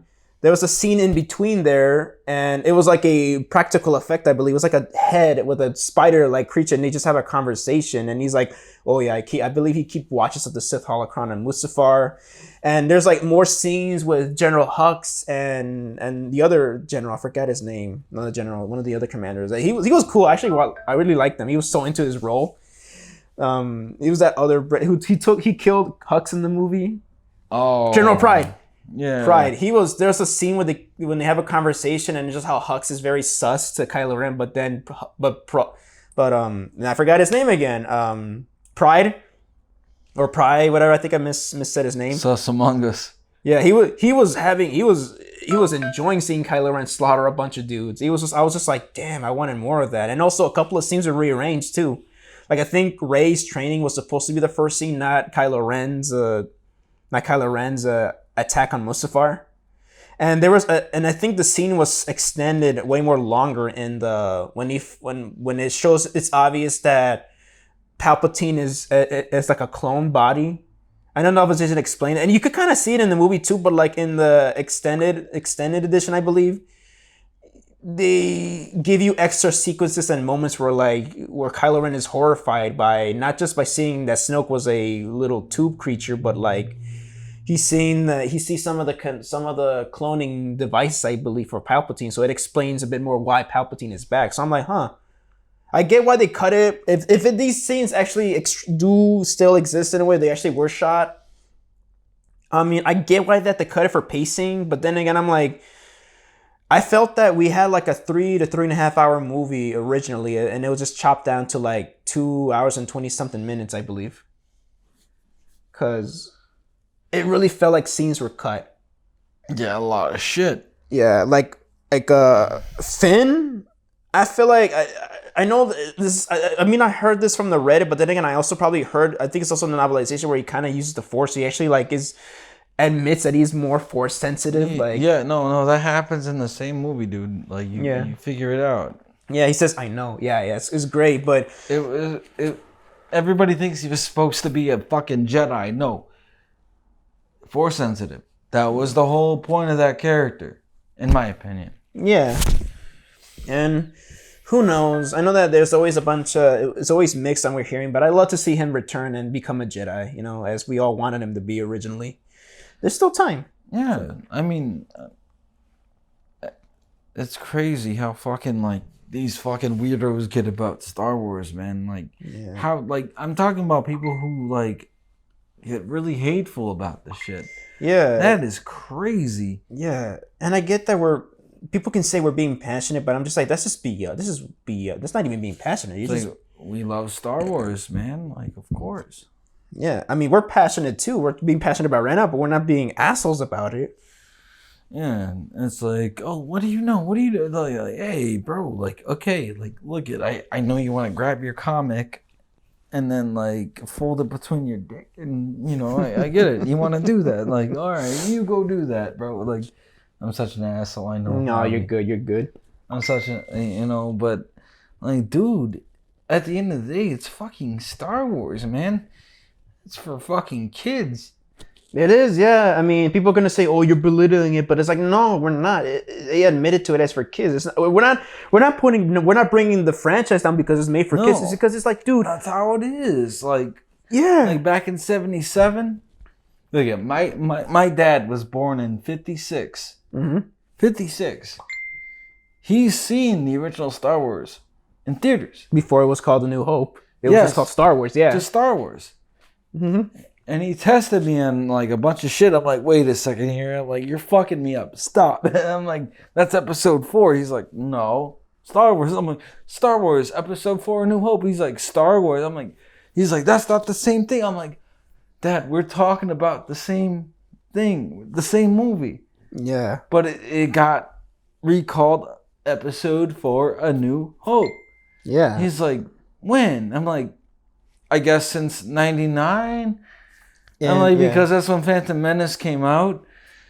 He's like, Phantom Menace? You mean the one with that fucking red guy? I'm like, yeah. Yeah. You know, so it's like it was kind of like instead of just walking around, it was like revolving like backwards instead of just like okay. Yeah. Eventually, yeah, we got it. I was like, it wasn't even arguing or debating. It was like, hey, no, you're not talking about that. You're talking. I'm like, no, Dad. I'm like, yeah. It was a bunch of that because he's seen every single Star Wars movie, but Yeah, no, it was recalled A New Hope, I think around 1980 or 81, because when Empire came out, that was called Episode 5. So I think that's when Lucas was like, well, this is gonna make money, so let me just start numbering them as I go along. So the original trilogy was supposed to be I think it became the middle trilogy after Star Wars A New Hope. Yeah, was a success. My fucking dad got me though. He got me good, because even on like Mandalorian on Disney Plus, he's like, "What's this person's name then? What's this?" I'm like, I'm waiting for season 3. I don't fucking remember. I was like, oh shit. Yeah. I'm like, oh yeah? But did you know that this happened? He's all like, yeah. And then I know what happened after that. He fucking schooled the shit out of me. I'm like, oh, fuck you. Fuck you, asshole. I'm like, damn it. Yeah. I'm like, I got schooled by my old man. Yeah. 66 years old. Yeah. Says he doesn't give a shit about Star Wars. All of a sudden, we're having a few beers. He was barbecuing, having a few beers. Boom. Fucking schools me. I'm like, yeah. See? He was young when that happened. And he wasn't even that young. Again, 56, dude. 1956. Yeah, no. So how old was he when the fucking Empire Strikes Back came out in theaters? Think about it. Probably like 24 or 14, maybe. Like 1956. 1956. So 66 is 10. 66. 76 is 20. He was probably 21 when he saw the first one, and then let me see, 21, and then add an extra 3 more years. 21, 25. 25 years old, man. See, that's like one of those things. He's seen a bunch of other sci-fi things. He was telling me about not the Body Snatchers, but it was like something close to that 1950. He was talking about that one. Invasion of the Body Snatchers. Yeah, there's so many of those actually. I have the 1970s version with Jeff Goldblum and Donald Sutherland, Kiefer Sutherland's dad. I actually think there was like a 1940s version. There was like a 50s, 50s version he was 50s. Telling me about. I'm all like, Dad, I don't fucking know.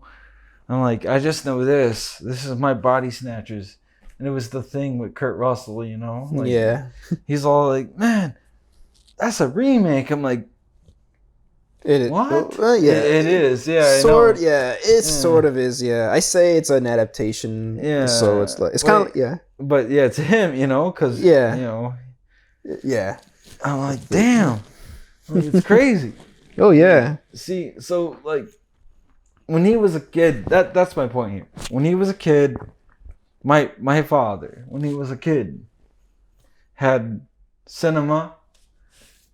We got adaptations that we think was like the hottest shit ever. Mm-hmm. The next generation got shit, and it's gonna keep going that way. Oh yeah. And that's Star Wars. There's adaptations of it all. It's all the fucking same.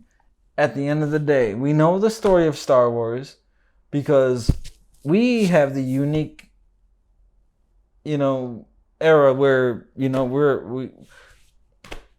one else was born in the fucking 90s, mid 90s. Yeah. No, it's very like different. It's very different, honestly, and also like during different times too. And it's also freaking, and also since people like us, our age, who grew up with the prequels, are like repeating what the original trilogy fans are doing when they attack the prequels. Yeah. Now they're doing it. I mean, not like, us, but we're now. But yeah, now they're attacking the new ones. Yeah. They're like, oh, this sucks. It's like,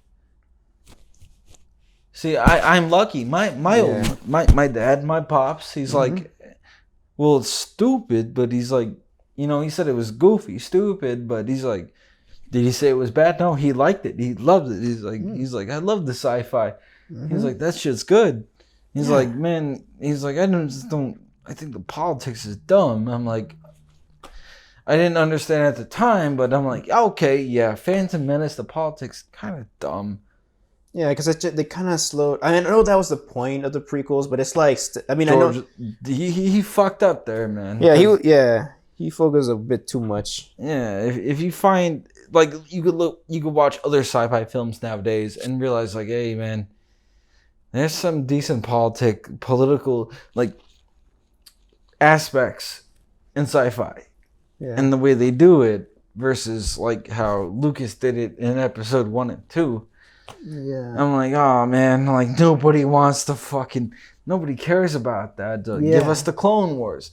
Dave Filoni gave us the Clone Wars, and then, dude, Star Wars really got fucking beautiful. Yeah, no, and also, I say episode 3. I still, not because I think it's an amazing movie, it's because it just balanced the politics and the action, right? Because it did, and it showed like also visually, even through dialogue, the best combinations when you see the Republic turn into the Empire. I'm like, that's how you should have done it. Honestly, I say the prequels should have been just episode 3. Some people say you don't really need 1 and 2. You can just watch 3 and you get everything. Like, oh, this is the Clone Wars, and this is Anakin, this is Obi-Wan. Yeah, but you don't get Darth Maul in episode 3. You don't get Darth Maul. Like, hate to be a fanboy. I'm not fanboy. Hang on, I'm not a fanboy. That's true though. Yeah, and also here's what episode 1 gave us Darth Maul. Yeah, and I'm not just. And Qui-Gon. Yeah. The thing I gotta say is that, and I prefer the original trilogy out of all the trilogies, but I gotta say this, I prefer Darth Maul over Boba Fett. If they want to compare, oh my god, well, this person doesn't get a lot of screen time. Yeah, well, at least Darth Maul had an amazing lightsaber battle, and Boba Fett barely. He just looked cool. Boba Fett is just overrated. He is. I mean, I kind of like. Honestly, I know this is a hot. Overrated. Boba Fett. No, yeah. I'm sorry. And I like how he got I love how he got killed in Return of the Jedi. He got killed like a Yep. And well, he didn't get killed. He's not killed. We always knew that.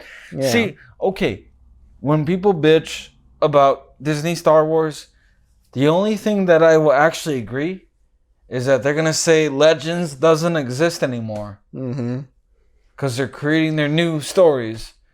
They're gonna take stuff from Legends and then just say that's ours. No. That happened in Legends, motherfucker. Yeah, just feel inspired. I mean, you know who I think who tastefully did it though?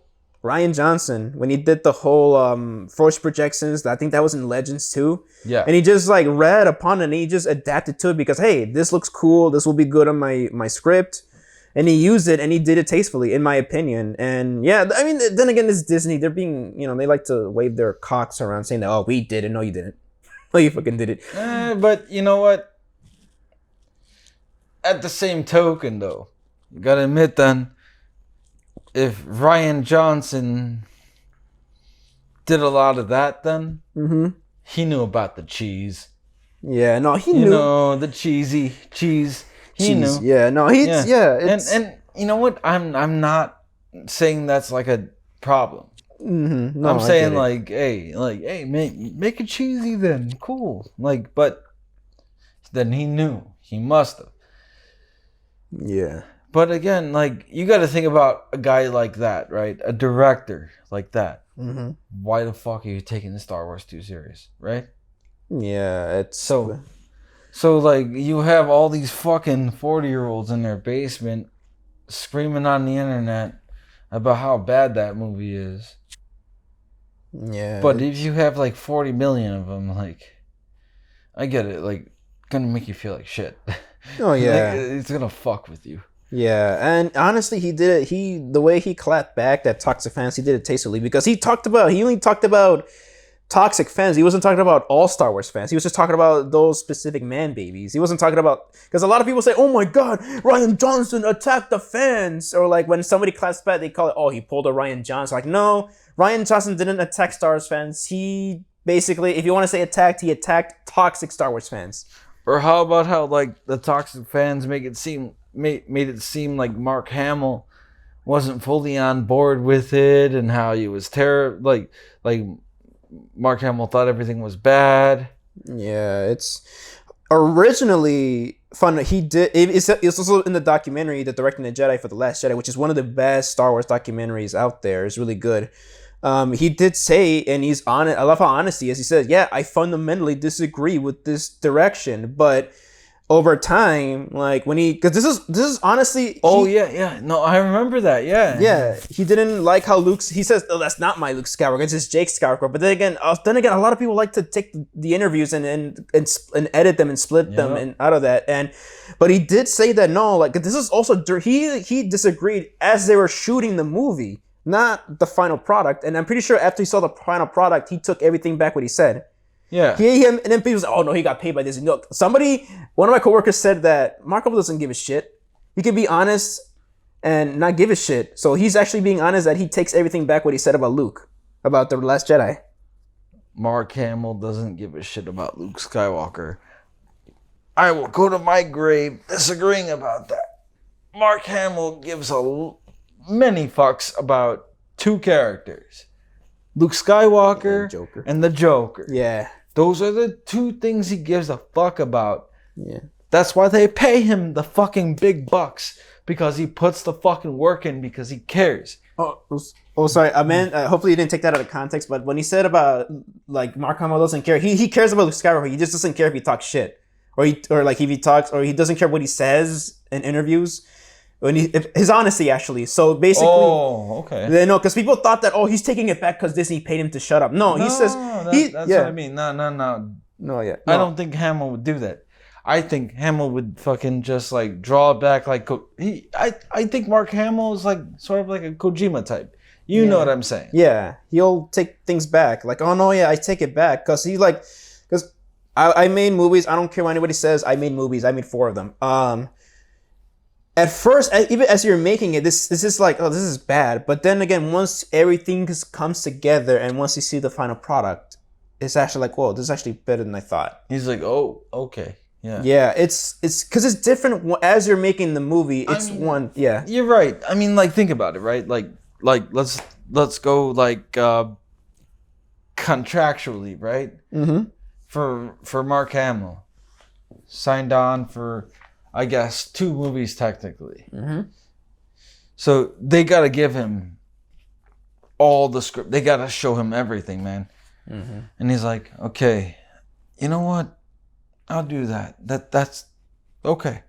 Yeah. You know, he's not gonna say like, this is not Luke Skywalker.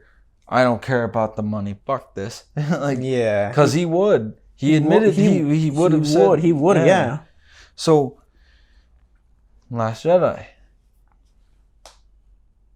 Things are good. Oh shit. Carrie Fisher died. Fuck. Yeah. Okay. Oh, rewrites and stuff. Reshoots. Okay. All right. Yeah. Oh. Still doing the same thing. I'm still Luke Skywalker. Still gonna be Luke Skywalker. Okay. Yeah. Yeah. See, like in interviews, you cannot contractually you cannot spoil shit. Yeah. So, like, they make it seem like all these haters, is what I'm trying to say. All these haters make it seem like Mark Hamill was trying to like say like, oh, he never agreed with it. It was all about the money. No, he knew.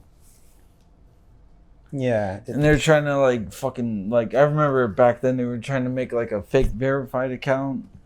That's not my Luke Skywalker. The truth is, he's like, if I were to do it my way, I'd want Luke Skywalker to do this. That's all fucking Mark said. Not, you know? Yeah. And also, he likes to joke around, too. So when he talks shit sometimes, Oh, yeah. Yeah, he likes to talk shit. That's why he's also my favorite actor because, you believe him, but then again, I'm just messing around. I mean, he's the Joker. He's the Joker for crying out loud. Of course he's going to be joking. Yeah, no, it's because that everybody who put, oh, no, he actually said that this was trash and he's going to stick by that. No, it's because you see this edited interview clip that you saw on YouTube. Yes. And it's so taken out of context when you actually watch. And it still happens, not just to Mario. It still happens when you watch one thing, but people like they say one thing and they latched onto that and they forget about the whole context. It's like the software you have nowadays, like you just clip something, dude. Anybody can do that, like, yeah. Yeah, it's like, imagine, like, you have a laptop, right? Like, I'm going super fucking Neanderthal. You have a laptop, you're scrolling through it, you see, like, a Mark Hamill video about saying something, you'll clip it, you could download it onto your phone, and then, even if you don't know how to edit, just, like, take the clip off of your phone, open TikTok, and you could edit from there. Like, it's so fucking easy. And I brought up TikTok, meaning, so was it easy back then? No. If it's easy now, it was easy back then. Extremely easy now. Yeah, it's very easy now. I'm just using an example. Oh, yeah. Like, damn, you know? No. So it's...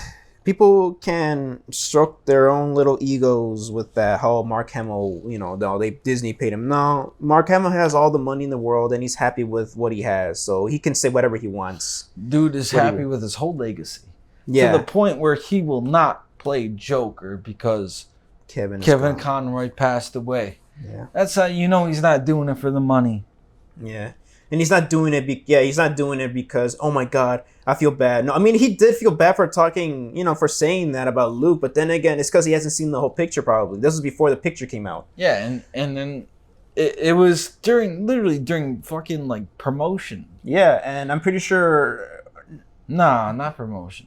Wait, was it was during the marketing? Yeah, but it was like marketing. There you go. Or it was before. Oh, actually, it was probably way before marketing because I remember I know when it was announced like last year. I think that's when it came out because it was like when he disagreed with Luke. This was way before. I think this is before marketing, before even the movie came out. And then people now they look back at that interview. Oh, you see, he.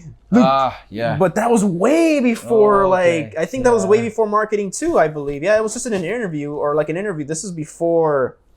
Yep. You are right. Yeah. So this is way before. I think marketing. Super evasive in the interview. Yeah.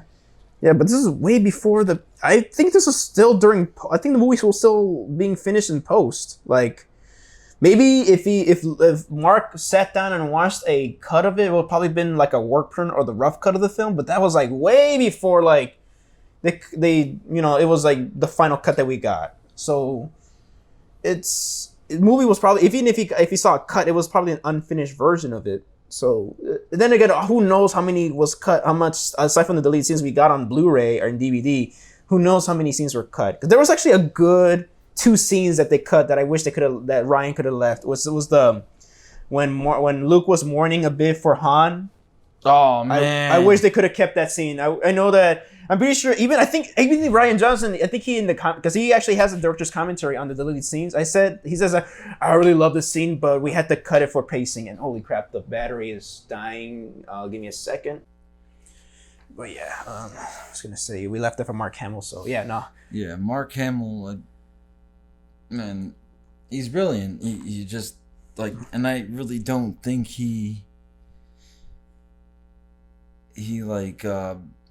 What people say, like, oh, he doesn't like the new sequel trilogy and all that stuff. I think it's like what you were saying before. It's like totally out of context. I think he does appreciate the work he's done as Luke Skywalker in the last 2 Star Wars films, meaning Episode 7 and Episode 8. I think he does appreciate it. Yeah. 9, I wish they had. I'm pretty sure there was more scenes with him and Rey, but they were just probably left on the cutting room floor. Just like with Anakin and Kylo Ren. Yeah, and there's a scene in the book which I believe it was shot, and I think it's finished. Aside from that little spider creature, there was also a scene where how they captured Chewie. There is a scene where he uses the Force to read Chewie's mind, and it's an emotional scene when he's when he has Chewie sort of crucified in chains, something like that. Okay, he's bound up I wish I could make the noise. Some shit like that. Yeah. Like, when he roars in that shit like that. Yeah, I can picture that right now. Yeah.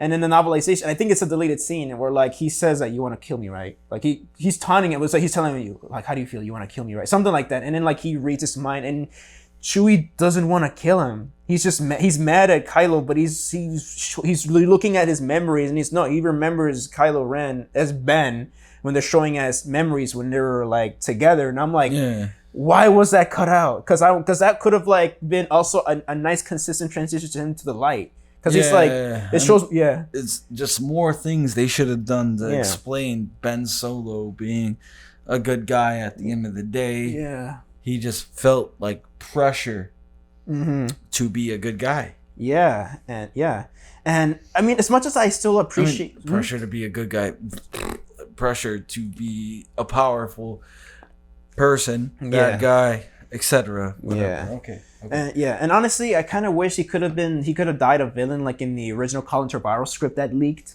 Duel of the Fates. Yeah, Duel of the Fates. I still in concept. Then again, some Hello Greedo did say a good point is that it's a script is one different when you read it and it's different when it's executed. So who knows if it was good or not? So that's true. On paper, one thing like it's good, just like with video games. Yeah, it's like on paper this was good, but game ends up getting like a fucking 4 out of 10. Yeah, it's like shit. In concept, it's and even in filmmaking too, like you're never gonna get your way. So in concept, it sounds good. It's like, and to me though, the script, like Duel of Fate script is better than Rise of Skywalker. But then again, that's the script though. It might have been the final draft, but they can change it while shooting it. They can that's the shooting script, but they can change it. They can change the dailies. They can change all that. So it's like, who knows? They probably maybe Rey would have not been left blinded or scarred like at the end of the movie. Maybe Kylo Ren would have had a more like not a last minute like good guy redemption. Like I gotta say, looking at the Duel of the Fates story, I'm like, well, he kind of becomes a good guy, but very last minute though. It's not as like he's like changes him. He's like fuck. Yeah. He's like, this girl's hot. I gotta fucking do this. Yeah. Like low key. Come on, man. Yeah. He's all like, all right. And you know what? I gotta say this, because I was told I was wrong when I first seen The Last Jedi. I was all like, anybody see the sexual tension between Kylo I seen it.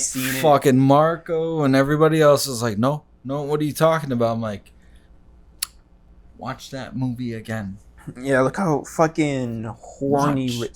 They're both horny for each other. Yeah, and how the way that even Ryan Johnson, he even admitted that there was love tension in my movie, and everybody else is like, no, they're supposed to be related. I'm like, no, dude, they want to fucking clap each other.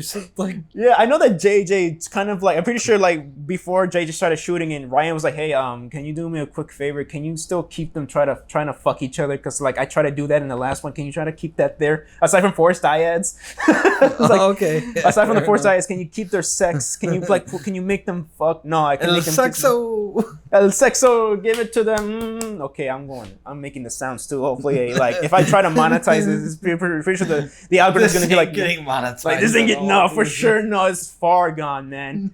It's far gone. But it's far. Yeah, but no, I seen it already. I was just like, I kind of wanted to scream because it was an employee screening that we had. It was a Star Wars party, and I won first place for my Kylo Ren outfit, and I was watching because it was like either Theater 9, which is a standard big screen, or the IMAX. So I went to the IMAX one, and I was right there, and I was just like, just fuck each other already, man. I was gonna scream like, dude, just fuck each other. Just do it, man. If you did ever be like, oh, it's because you think Daisy Ridley's hot. Well, she is, but jinx, double jinx, triple jinx. Damn.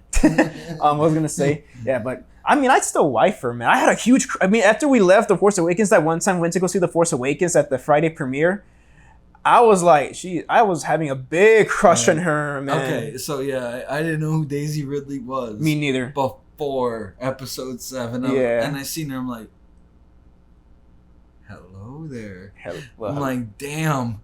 Like, by the way, I've been saying hello there for a long time. Not just because of episode 3, god damn it. Oh my god. I say it in my mind. I don't address the girl like, oh, hello there. No, I don't do that.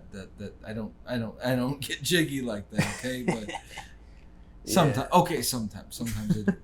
Sorry, I'm just like looking at the. Oh no, it's just the border. My bad. It's not. Nothing's wrong with it. Okay, so yeah. I was about to say, dude, what do you? Relax, man. Yeah. We're good. Yeah, no. Now I'm getting hyped up to just talking. But yeah, I was gonna say, but yeah, no. I think she was extra hot in The Last Jedi. That's when she like was training with Luke, and then Yeah. And then when she had her hair down, I'm like, God damn. I was just like, God damn, like her. If you played Battlefront 2, they gave you that skin for Rey, and it's like, that's fucking Daisy Ridley. You know how like sometimes games they give you the license like of the person, The likeness, the likeness, yes, but it's not quite accurate.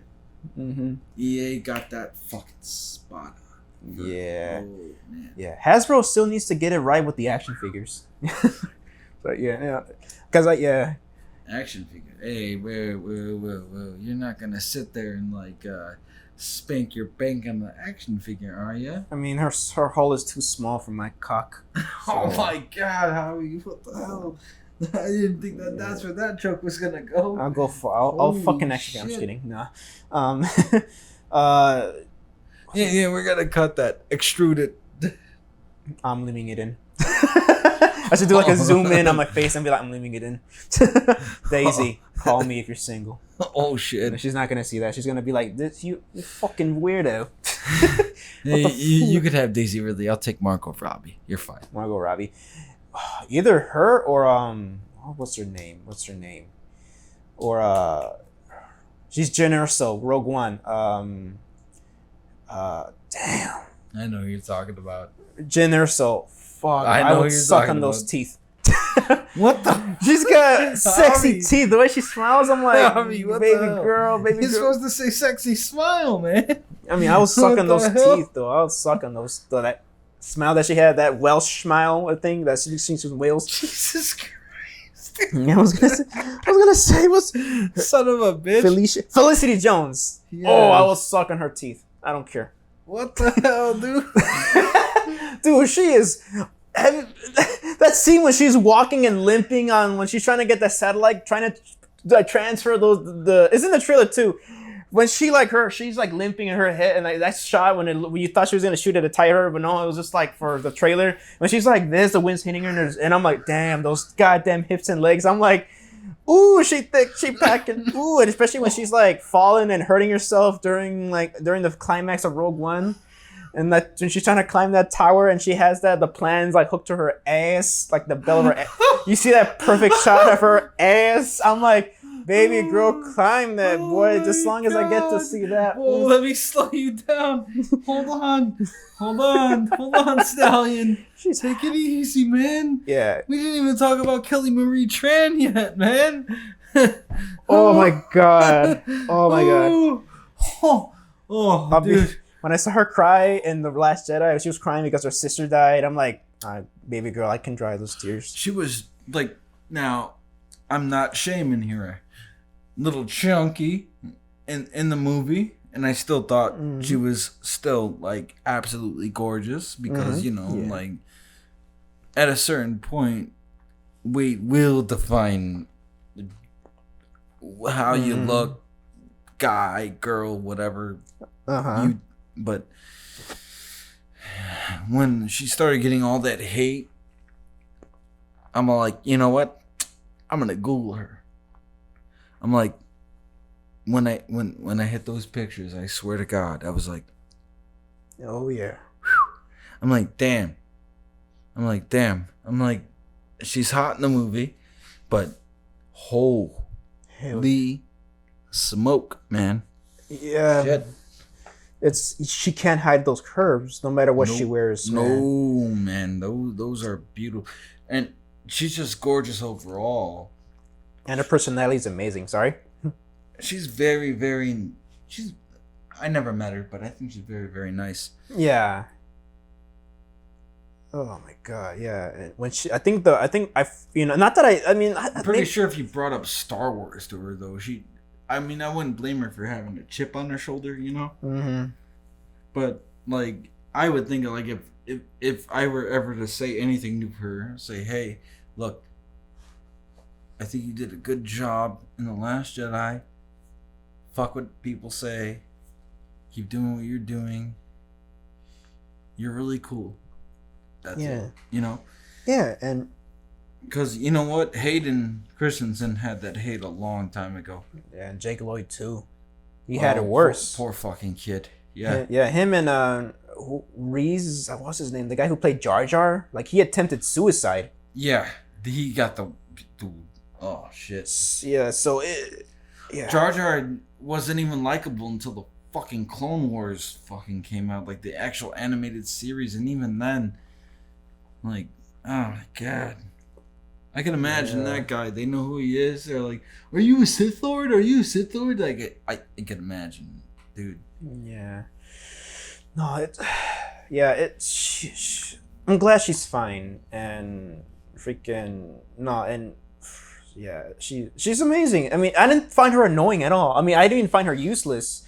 No, at all. I didn't find her. I was just like when I remember the first time I watched the movie, I was like, okay, where's this going? I'm like, oh. Now, I thought it was gonna be a lot better.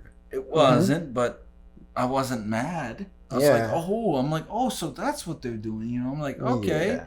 I'm like, all right. And I'm like, hey, cool. I'm like, where's the rest of the film go? I'm like, yep, people just don't get Star Wars. Why are they saying this film sucks? You know? Yeah, no, yeah. I mean, people can say, I mean, this is another thing I love about The Last Jedi is that it does subvert your expectations because you think that, oh, easy, get the master code breaker, like, you know, try to persuade him. But then again, it doesn't. They get a code breaker. But it's like, the point is that it's going with the theme of it's okay to fail. Yeah. It's okay to be a failure as long as, you know, you spark the light that you have. As long as you break out of your shell, you can become a better person than you were before, or you could learn from your mistakes. I mean, I teared up when Yoda was teaching Luke beyond the grave when he was just saying like failure is I think like when your students outgrow something like that. He teaches about failure to Luke, and he says that is the biggest burden for any teacher, I think. And like, just Luke's more worried about the fucking actual like scrolls and shit. Yeah. And Yoda's like, no. Yeah. It doesn't matter. Yeah, and I like that I think he still hits him with the cane even as a ghost, and he's just like, always looking at the horizon. I'm like, you're so right. I mean, it's funny how people say that, oh, this ain't Luke. That is so Luke, how he still keeps he's not looking at the big picture here. All right. That is still Luke, in my opinion. That is how I think. Here's how I'm going to conclude my statement about Star Wars. A lot of people do not forget he almost killed his own fucking father, knowing that it was his father. He almost turned, and as a matter of fact, George Lucas wanted him to turn to the dark side in the original script. Mm-hmm. Oh yeah. And you can go to legends, you can go to comic books. Luke, at one point, went bad. And in our original timeline now, which the original trilogy still counts, he almost lost it, just like any of us would have absolutely lost it and went further. Yeah. So when you see him pull that fucking lightsaber out on Kylo Ren, and he says, I've seen this power before, and he's terrified, you're going to say that's not Luke Skywalker? Yeah. You don't know Luke Skywalker. You think you do. Yeah. All right. Yeah. So, zip. Yeah. Done. Yeah. And yeah, to conclude mine is that he even, like, if people paid attention to what he said it flew by quick. It came and went, and he snapped back, and he was just like, but it was already too late. Ben saw all I remember is seeing the eyes of a scared young boy that his master had failed. And I'm like, holy shit, this is like, and of course that's his blood. Sorry? Literally what he could have. Yeah. Yeah. What almost happened to him, right? Am I wrong? Yeah. And, okay. And that's his family too, that he drew the weapon on. And I'm like, dude, he needs, And also, it was probably like a manipulation by Snoke or Palpatine that it probably gave you like a fake false future. But it came true though, because you course corrected that stuff. And with, yeah, and he has that burden. Of course, he's gonna be grumpy. And also, it's still Luke. Luke, as much as I love Luke and he's my favorite character, that's why I love Luke Skywalker as a character. That's why he's my favorite Star Wars character, because he's so complex and flawed. Is that even as an old man, he still hasn't changed in a way. And it's, some people say, oh, that takes away his optimism. But yeah, he had optimism, but he's still a young kid when when his father passed away. He was still a kid. Everybody thought he was a fucking superhero, but he's not, you know? Yeah. And even if he was a superhero, it's like he wouldn't take down the whole First Order like that. I mean, he said himself, like, yeah, you think I'm going to take down a whole, like, army of the First Order with a laser sword? And honestly, and yeah, to end it here for me for the Star Wars is that Luke Skywalker, he did the most Jedi thing a Jedi could ever do when he force projected. I mean, I wish he was there, but then again, it's still impactful as a force projecting, because it's like he did what I believe no Jedi on the big screen has ever done, was actually be a Jedi 100%. Like, he drew his lightsaber, but he did not swing at Kylo Ren. He just was like, all right, come on, like, try to strike me down. He is what Ben Kenobi trained him to be. Yeah, and what Ben Kenobi failed to train Anakin, because Obi-Wan, again, even Luke called it out too in the movie. The movie calls it out that the Jedi did not learn from their conservative mistakes back in the day. That's why Darth Sidious rose, because they were so egotistical in their head. They're only caring about tradition rather than legit change things. And what Luke did, I'm trying not to get emotional, what Luke did was something that the Jedi should have done. Like, and he drew his lightsaber, but he did not swing at his nephew. He was just like, strike me down. But I know that I'm always gonna be there for you, including your, like, everybody. Like, it's, and he did the most, yeah, like, people said it already, but yeah, he did the most Jedi thing, the most Jedi ever, like the most Jedi thing a Jedi could ever do. Hell yeah. Not even as just a Jedi, but like father figure, man. Yeah, he did. Yeah. And I mean, at first I was a bit disappointed and sad that he died in The Last Jedi, but then again, he died how his adventure started. And that's how his adventure ended. He looked at the twin sons with a smile on his face and he passed away. And I'm like, how poetic. Yeah. Yeah. I think we can end it there, man. Yes. I think that's beautiful. Yeah, no. So yeah, hope you guys enjoyed the first episode of the JAVIWOOD podcast. So hope if you guys like this video or disliked it, go ahead and dislike or like. Make sure you guys leave a like, comment, subscribe. Make sure share, friends, also hit that bell for notifications because it helps channel a lot. And also, well, hope you guys have enjoyed this podcast. Hope you guys, I'll see you guys next time.